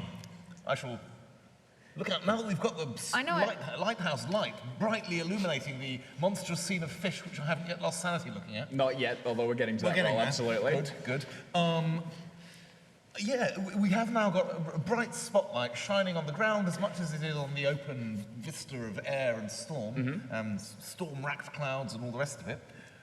Can I see a boat? Because I like boats. So standing at the highest point and staring out towards the sea and the surrounding area, I will ask you to go ahead and make a spot hidden test to see if you can spot any of the other ships out at sea that might turn to your aid or take advantage of the lighthouse's So as not to die horribly. safety to avoid the area. Can I assist at all? Do you want to stand and look out as well? Well, I am rather struck by this vista, that the light has suddenly illuminated a dark sea and a crashing lightning and the strange undulation of thousands of tiny fish things come to murder us all. I think it's all rather fascinating. So yes, I think I would like to stare out as well. And look for boats? Or... And look, well, I mean, a boat on the horizon would really make this truly picturesque. Yeah, that's true. It sort of symbolise hope, really, Yes, in a way. in a way that would be, Good. Or trite. How dare you? Okay, with that, then go ahead and take a bonus I'll dice. take the And bonus die. Also with that, everyone will have taken in the scene below, so I'm going to need sanity tests from everyone once more. As you can see, Well, it's a 39, and my spot hidden is 35, but if I spend 4 more of my numerous luck points, all right. I have managed the spot hidden. Okay, nicely done. Go By ahead and spend numerous, those, you and I'll mean- get everyone to make sanity There rolls. is a number. It's fewer now than it was a minute ago. You want sanity checks more? Yes, then? please. Very good. Yes, please. Oh, lovely. I feel very safe making this sanity check because Yeah, I've we been feel on the good about sea for many years. Looking out to sea holds no fears for this sailor. Oh, 16. That's Okay, very good. so everyone that got a success will lose no sanity. You've already seen the things, and you're beginning to get an understanding for And them. for Who those of us failed? who fail, Oh no. For each of you, that is going to be a D4 at this point. And a quick reminder, if you are currently insane, every little tick of sanity. That would be for an indefinite insanity, which you haven't quite, although that might just about do it. Alex, what's your indefinite number? So you're... No, it's not on there. Oh no, you're at 11. there it You are is. actually, you are 1 off. Well done. We're good, we're good, we're fine, we're good. You are on the brink. Of just being nuts. Yes, that's right. But you'll be okay for the time being. Art, go ahead and make your adjustments. So each of you, as you fail it, take a look at this swarm beginning to come towards you and stumble back inside. You are aware that these things are small, sharp, and feral. You saw a Hawkins take a good club at it, and it still survived the landing. You also think that this was in some sort of slightly blood-drunk state and didn't attempt to react and swing out towards you, but you've seen some of the power in its arms. Is For that the thing gonna moment. wake up like in the professor's arms at some point? So okay, cool. I hope so. Yeah, I really Yes, do. sir. That's fine. Little Mango will understand the situation and understand I saved his life and be overwhelmed with gratitude. For the rest of you, you're still in control of yourselves, and the two of you peering out towards the waves will make out, just in the distance, what appears to be anchored a little ways offshore, a small little boat. It may have dropped anchor during the storm or when the lighthouse went dark in an attempt to keep itself safe.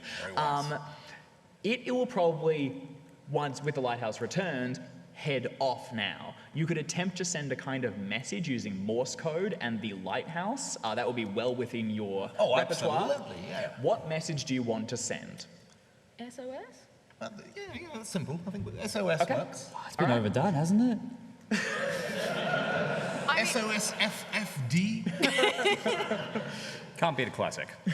Okay, so we'll park you there for just a moment then, kiting and revealing the light and attempt to send a message to this boat farther out at sea. The rest of you can see these things beginning to swarm up out of the water into the thickets and head towards the lighthouse. You have moments to act. What do all 4 of you want to do?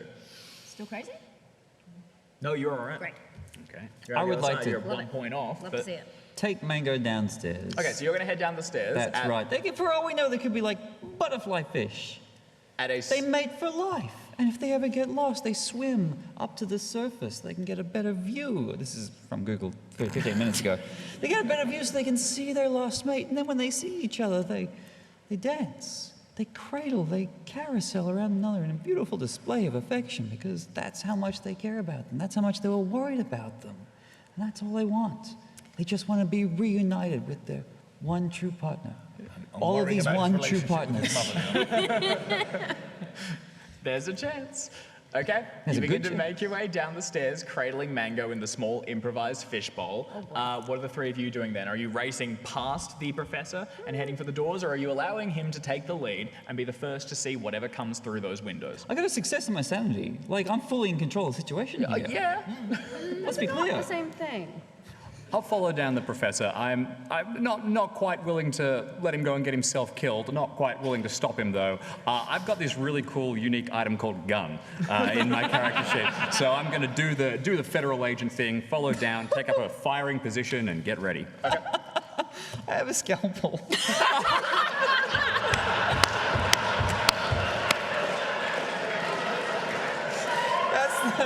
That's the first thing you do when you look at your pre-gen characters is the inventory. Or the last in some cases. Check my inventory. Just Good patting time. your pockets. That's where that was. Okay. Does it have a fantastic. boat on this sheet? All right, heading down through the stairs, you arrive back out on the landing. Just behind you is the detective who, inside his pocket, thumbs back the hammer on the weapon. Just behind him is Beatrice, who I imagine does the same with her single bullet. Maybe. Okay. This lighthouse would have once been not electric. It would not have had a bulb. It would have been Yeah, it would have had... fuel and yeah, that's fire. Is there any fuel sitting around? Yeah. Yeah. Yeah. They would probably keep it a little ways. You went past a number of storage sheds along the outside. That would probably be where that is stored. But Okay. yeah, absolutely there would be fuel. There might be a limited amount in the kitchen for running the gas stove, or running the gas, the burners and There's things like also that. that interesting sack in the kitchen. Oh, yes, the interesting sack. I didn't see the sack, No, but no, just... I'm looking at the I light will- thinking, I will also electric mention- now, but I do have some Fuel of and my fire. painting supplies with me, and last I checked, oil painting requires turpentine. Yeah, you'd have a small bottle of it at least, yeah. So a Molotov. One. Great. just the One's all you need. turpentine in your flask, yeah?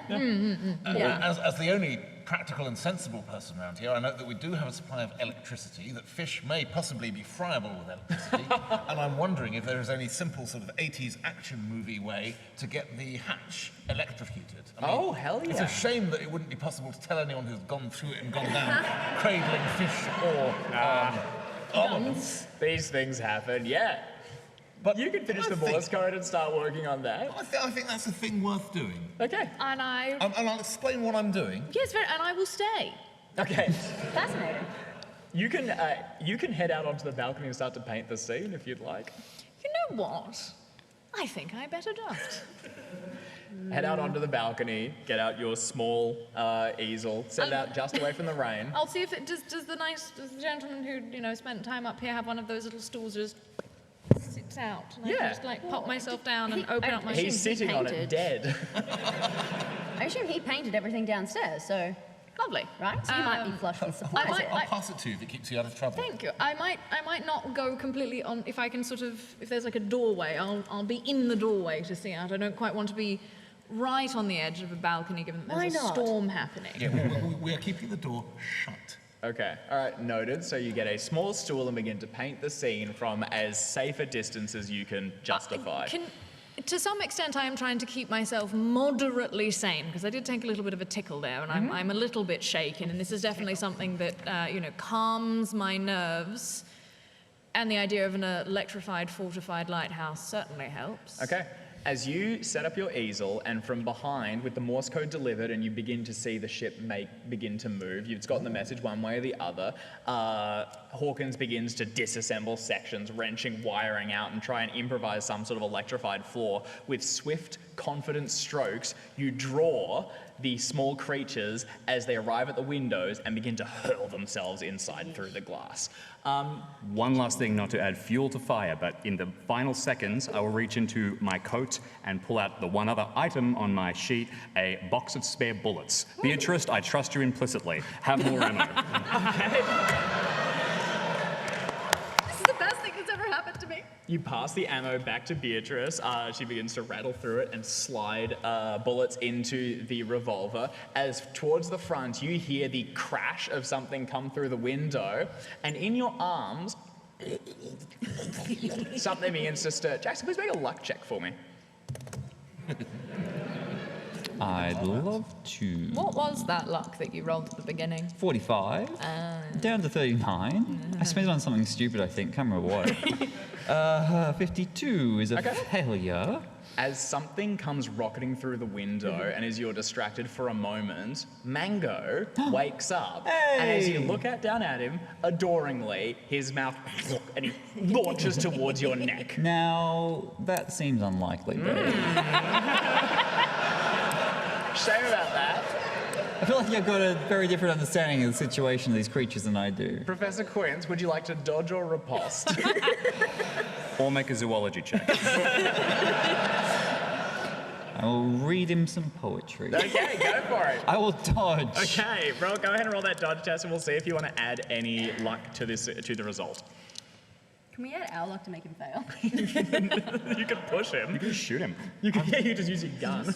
I've got a better brawl skill than dodge. Humanely stun it. Do you want to attempt to just shut the thing and kick him into the larder or something? That's fine.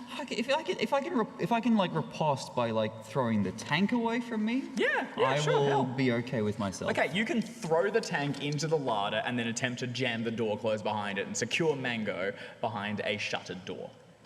I'll That's gonna know be- when to that's return Our to his food people. supplies, If at I, which point we have to eat Professor Quince. I think we've all agreed that if I've it's gotten Professor outside, Quince, right? Yeah. I'm happy to Yeah? return to his You're people. not outside. You have gotten down to the Right. you've gotten down to the hallway. Mango has woken up and Yeah. tried to eat you. Alright. There is an explosion of glass as Mango's family comes inside and will try to eat you.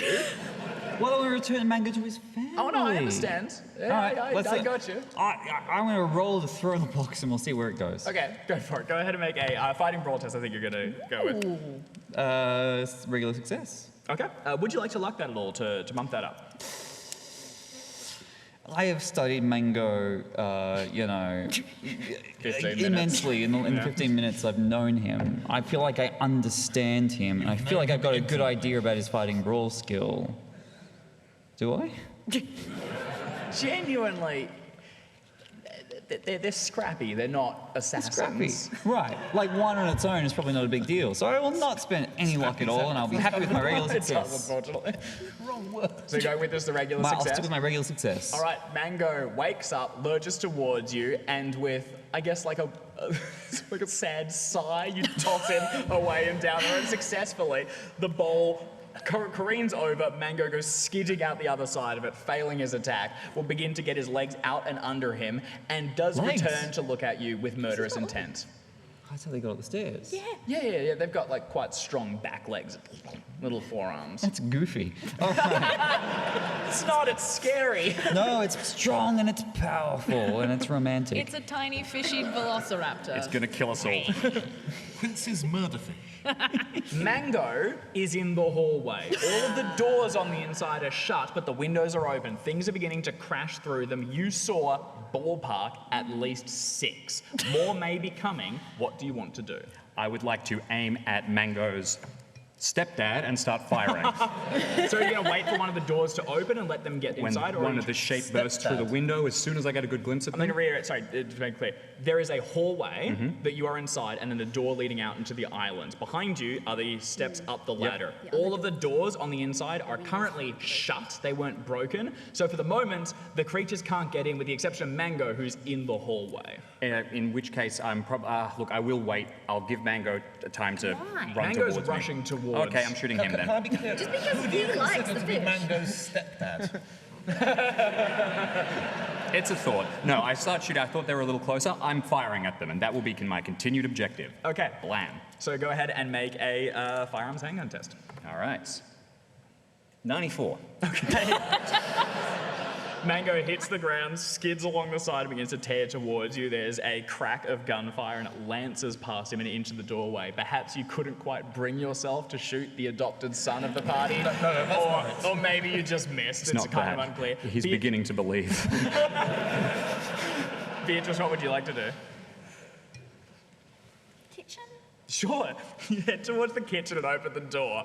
There is a small little room with a table on one side. Towards the rear, you can see a trough floating in which is a muddy brown sack. I hate that. The window just above it has exploded open as one of these fish creatures comes launching through it and immediately begins to scramble down and towards you at pace. Can I see if there is an easily grabbable thing of oil, fuel, anything in here before slamming the door and backing away very quickly? Yeah, you're gonna have to be quick, so go ahead and give me a spot hidden roll to see if you can catch it in time. I have so much luck. Do I have that much luck? 90. Yeah, that was a 90. Math What is would it be, tough. 40 points? You know what? Oh, yeah. I want that fire. Give it to me. We use 40 points of luck to get me some oil. Okay, all right, holy shit. Because I look clock. An aunt or uncle or something lands in the trough and begins to launch its way out the other side. Nope. You are able to lash out with a hand, grab a canister of oil for refilling the pot, haul it inside and shut the door just as whatever it is impacts on the other side. It splinters briefly against it, and then you can begin to hear scrabbling as whatever it is tries to get inside. You have the oil and are back in the hallway with just yourself, Professor Quince, Steele, and Mango. Upstairs. And our agent also had a cigarette, correct? Yeah, constantly in the corner of my mouth, never let it go. Lighter. Take it. Okay, you begin to toss the lighter No, I across. have his bullets and his lighter. Putting together some sort of plan. And my trust. Upstairs, do you want to go ahead and give me that electrical repair roll to begin to rig this highest level? The fish fryer. This is going, before you roll this is going to be hard. You're going to need at least a hard success. Well, let's see what the dice tell me. Let's do it, yeah. Electrical repair, it's a skill I'm pretty good at. That's good. 60. But now we halve that, kids, because this is Call of Cthulhu.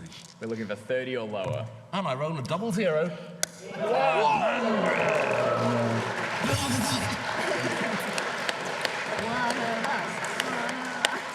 Smoking herbs, fish fryer. All right, we're all about to learn a lesson in playing with electricity. Heading over towards the lighthouse, you begin to wrench open a panel and see a just nest of wires. Reaching in confidently, you grab one, haul it backwards, and suddenly begin to seize up as electricity surges through your body into the ground. The light for the lighthouse goes dark, and downstairs, all of the lights go out. What did you do? Plunged into darkness, you see for a moment the reflection in Mango's beady little eyes, adapted to the dark, deep waters. He begins to drag himself along the ground towards you. Hawkins, go ahead and give me a constitution roll, or else you're going to take a lot of damage. And we'll continue. I used to be very healthy, you know? That's a 00 again! That's 1 in 10,000. Do we have it on film? Oh my god! Can I just ask? We're killing it. Does the fishy smell begin to fade in favor of burning meat? We need another fishy update. Avery, you turn around and are able to capture the likeness of Hawkins' skeleton shown inside the jolting body as an immense current races through him. He is going to die if you don't disconnect him from that cable. And with 15 minutes left, I will kill him. Right. Art is to die for. I do have a wooden stool. Wood does not. Electricity wood, pretty good. Yeah, that one. Insulator, whoever said that, thank you. Yep. So I'd like to hit him. Okay. I can understand that. In sort of just going, Father did not prepare me for this. And smack him with a wooden stool in the hope that sort of like, I will aim for his arm-ish. Well, you're in the dark, only able to see him by I've got a the lantern. glowing skeleton. I've got a lantern. You do have I the still one have a lantern. So downstairs is just cooked. All right? No, Mr. Hawkins is cooked. I cannot deny it. You move across as quickly as you can, and with all the strength your arty little arms can muster, hurl the chair into Hawkins' back. Go ahead and give me a... I think this is going to be straight strength, I think. Thank you. I don't think this is skill. I think this is just wrestling him off it. Now, the risk here is getting electrocuted Don't use those yourself. dice. Keep these ones a long way away from each other. Okay, well... Yep. Oh, that's nice. That's a 000. That's 100. Are you kidding me? 100? No way. 100 Oh, no, wait, no, it's not. It's a 40. Oh, my God. I saw the 100 as well. Did you not move it? I saw the 100. It was that way. I promise you, I did not touch it. It is, in fact, a 40. Okay, I'm all right. sorry. If it makes you feel any better, these noodly little artist's arms are quite good at carrying easels. My strength is 60. Okay, so that is a success. Just. All right. 100 would have been funnier. It would have 100 been. would have been statistically interesting, which is the best thing you could say of any scenario. Hawkins, you are still going to take a D6 of damage, and we'll take a D4 to Avery as you connect with it very briefly in an attempt to wrestle through. Hopefully this That's is not... fair. and you drop the thing, getting it free of your hand, and you are saved from the sparking current. However, the light is still out, and downstairs, Mango makes his attack. What's Jesus. a major wound? Half of your health. Oh, thank goodness. Okay. Hey? Well, if you drop the wire. Yeah, look, the floor is now electrified as well, I suppose. That's what I wanted. So, Succeeded, I guess. let's go with it. Some level of success. Huzzah! I'll take that. Okay, we're going to start to go to dexterity order, which Steele and Beatrice, you're going to be first, both acting at 75. You are plunged into darkness. For a moment, you see the reflections inside Mango's eyes, and then you cannot spot him. You are, because the benefit of being in enclosed space is it's taking longer for things to get inside. The downside is there is zero ambient light, not a speck of it. It is pitch black. You're under arrest. Get that lighter active. I can't see.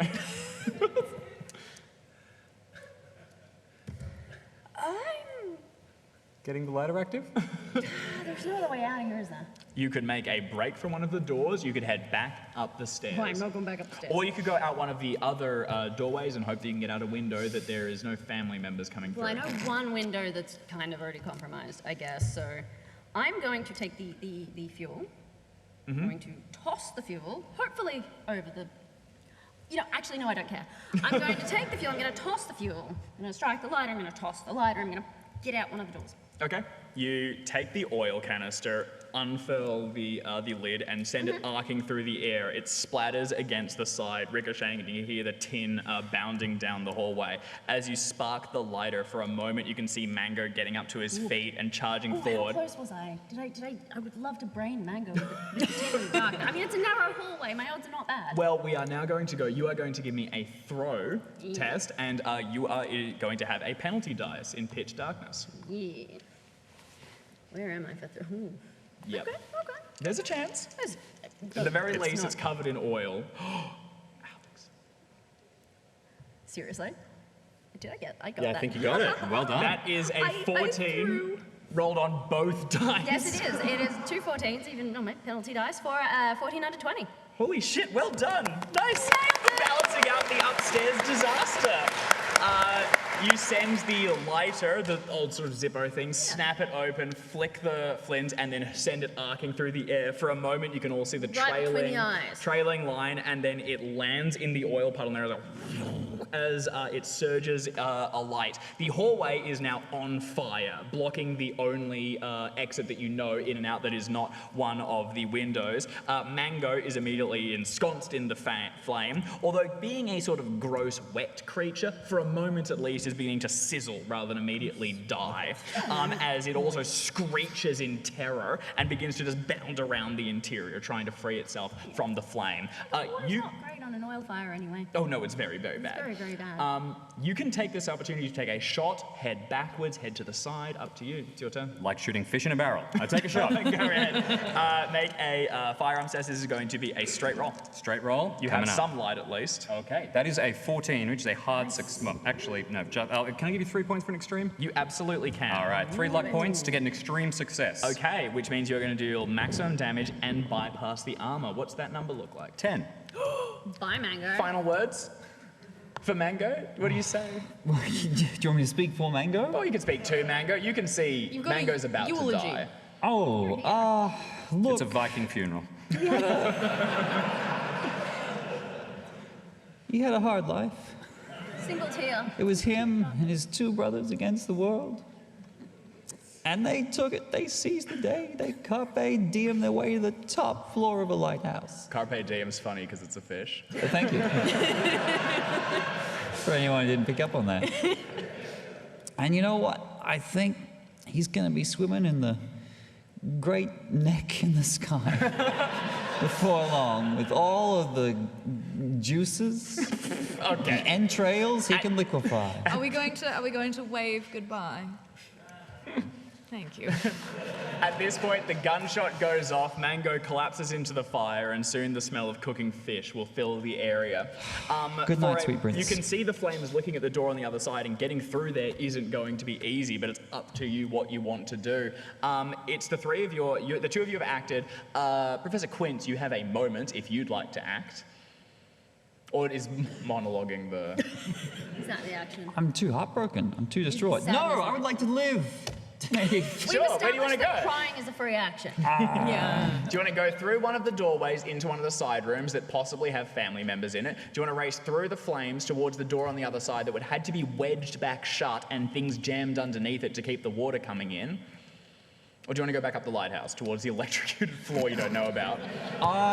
If I don't know about the electrocuted floor, that's my first instinct. Get up high on high ground. You turn back around and race back up the stairs towards towards the floor. In the dark. Fantastic. Up on the highest level, the two of you are currently standing. You've launched up onto the slowly actually it's dead now, what was once the rotating lighthouse thing. And Avery, you are standing precariously on the wooden stool you'd thrown just a minute ago. The floor is electrocuted. What would you like to do? I reckon I'm safe up here in the rigging. Okay, this feels good. As a sailor, I'm used to dangling at absurd heights above the deck for hours on end. So you're happy to kind of stay up here for the time being? You can see that the ship does look like it's beginning to come in towards shore. There's a small chance that this one's going to be attacked by the things underneath. There's a chance it will see the light go out and abandon you to your fate. Yes, there is. There is a chance, yes. How? You really want me rolling for chance? Oh yes, I'm wearing Wellingtons. You're wearing rubber boots. I am. Wearing rubber The boots. galoshes. MVP.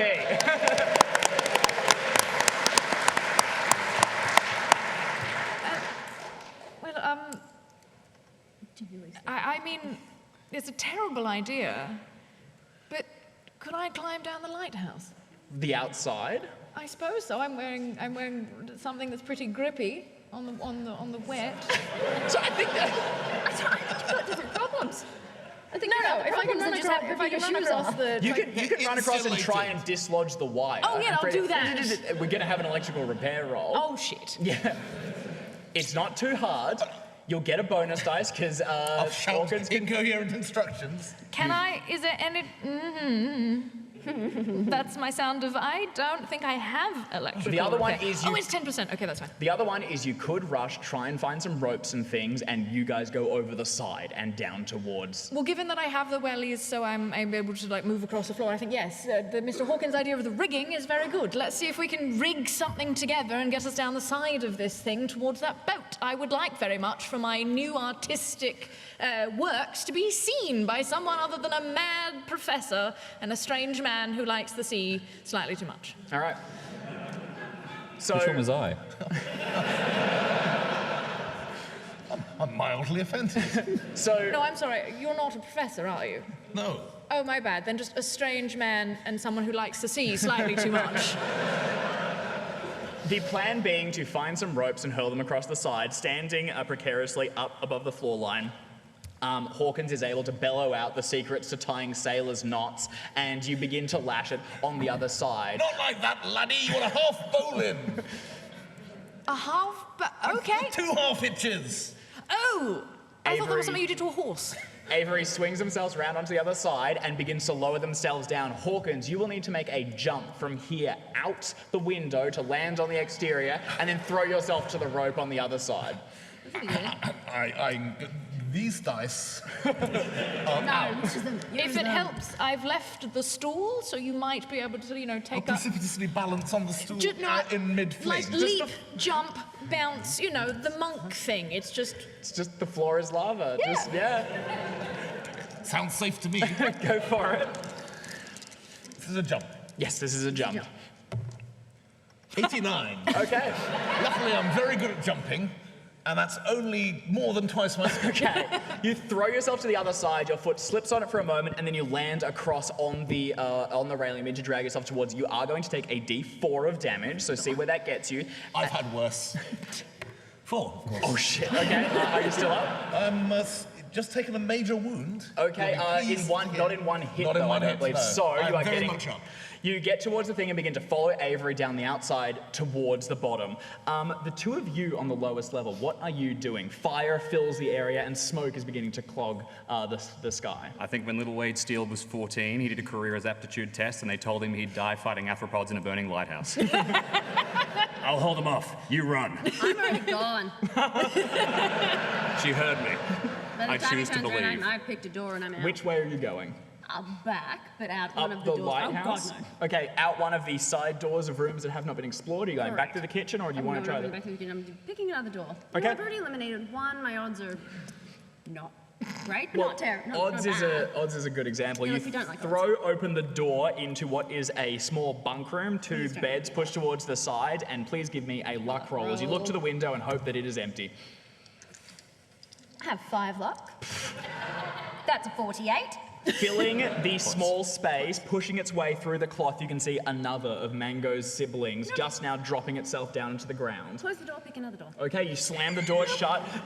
Still reiterates, he'll hold them off, and then you charge through towards another one. You know that there is one inside the kitchen. The only other option is the study, which was barricaded. There'll be nothing inside there. You'll just need to break down the barricade to get out.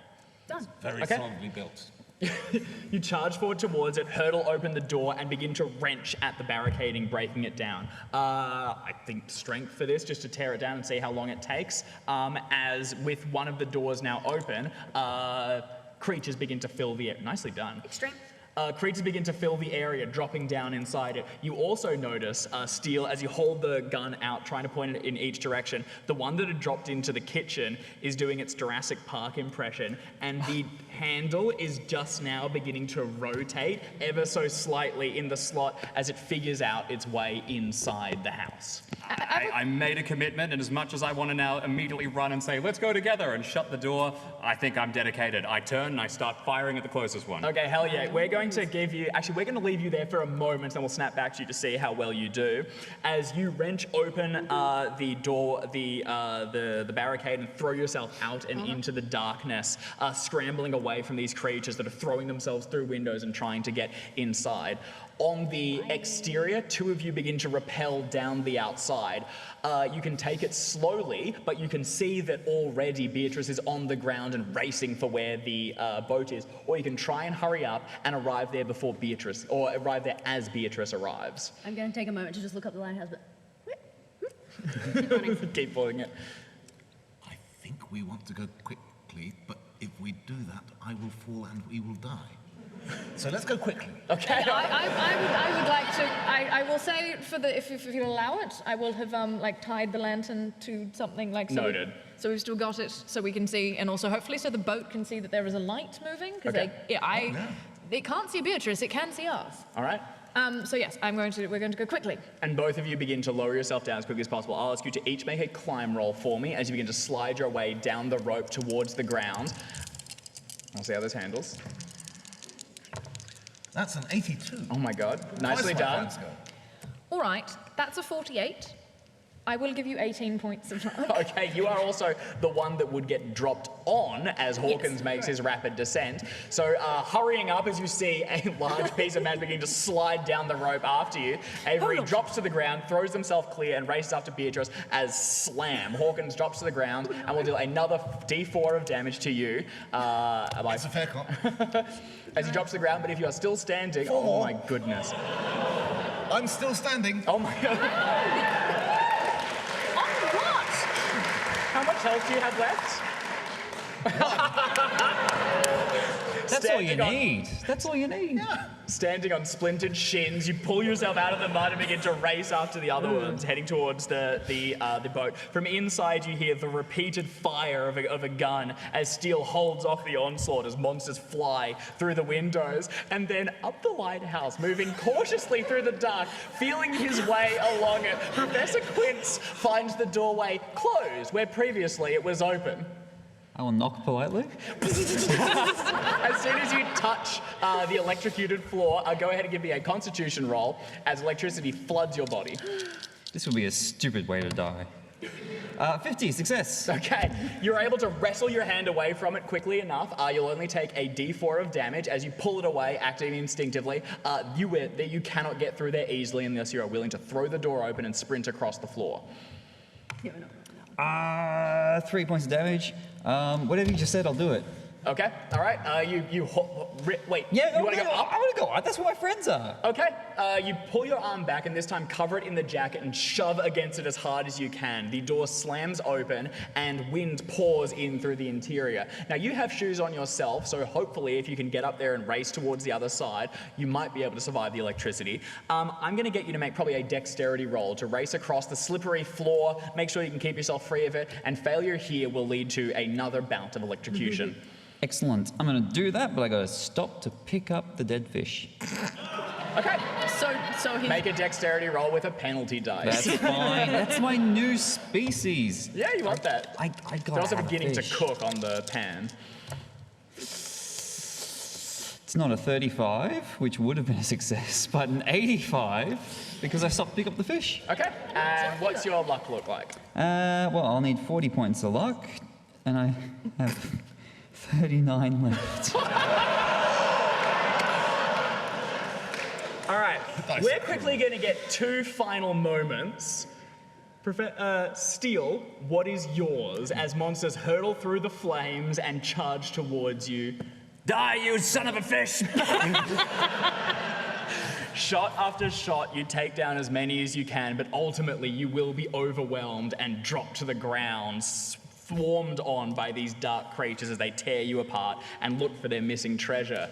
Professor Quint, your final moments. I can only assume that these creatures happen to have the same mating rituals as the lovely sea hares, which are hermaphrodites. When they want to mate, they become male in the front half and female in the back half, and form this beautiful, pulsating, sensual conga line of romance. What? And I assume that that's why they're here at the lighthouse, because it has this ring structure, and that's what they're here to do, to just express themselves. Could you just die, please? Describe your death, Quint. I lie down and I wait to join the fish. Yeah.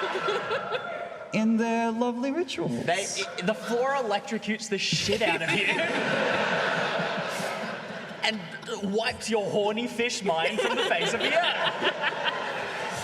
Honestly, fair. I don't like this guy. What did you say the fish were looking for?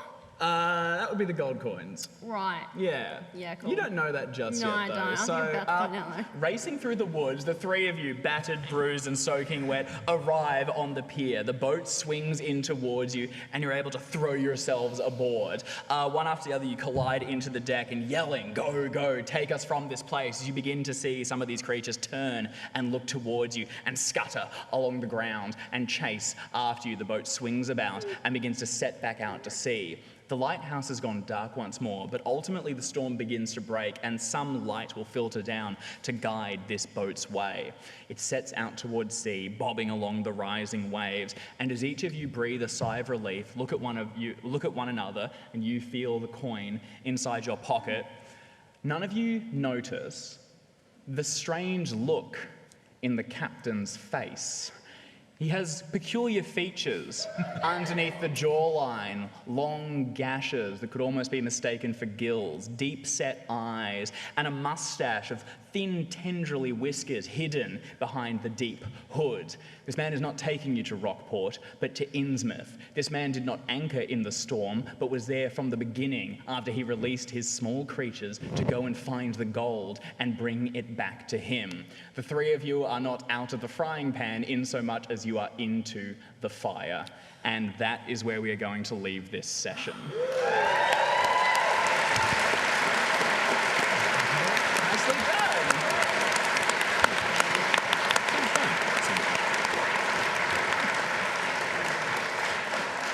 I would hope that, given that I've gotten quite good at drawing fishy things, maybe I'll be able to set up and have a small business painting portraits and go slowly mad. Sounds fantastic. Well, someone's got to do it. It's a gig. So the three of you will, there may be other adventures to continue, but that will be something we have to pick up another time. Thank you everyone for coming out and enjoying this scenario with us. Thank you so much for our cast. Thank you to the crew who recorded the performance, and we hope you enjoy the rest of your convention. And of course, we're in the stream of chaos, and we're back on the airwaves every gosh darn Saturday morning, generally speaking. At 10 a.m. Australian. We don't have to Melbourne time. translate into Pacific for once. This rules. Thank goodness. Our people. Yeah, so if you enjoyed this, come and watch us be goofballs as other characters over on the Stream of Chaos. And thank you, Dave, for being a phenomenal keeper.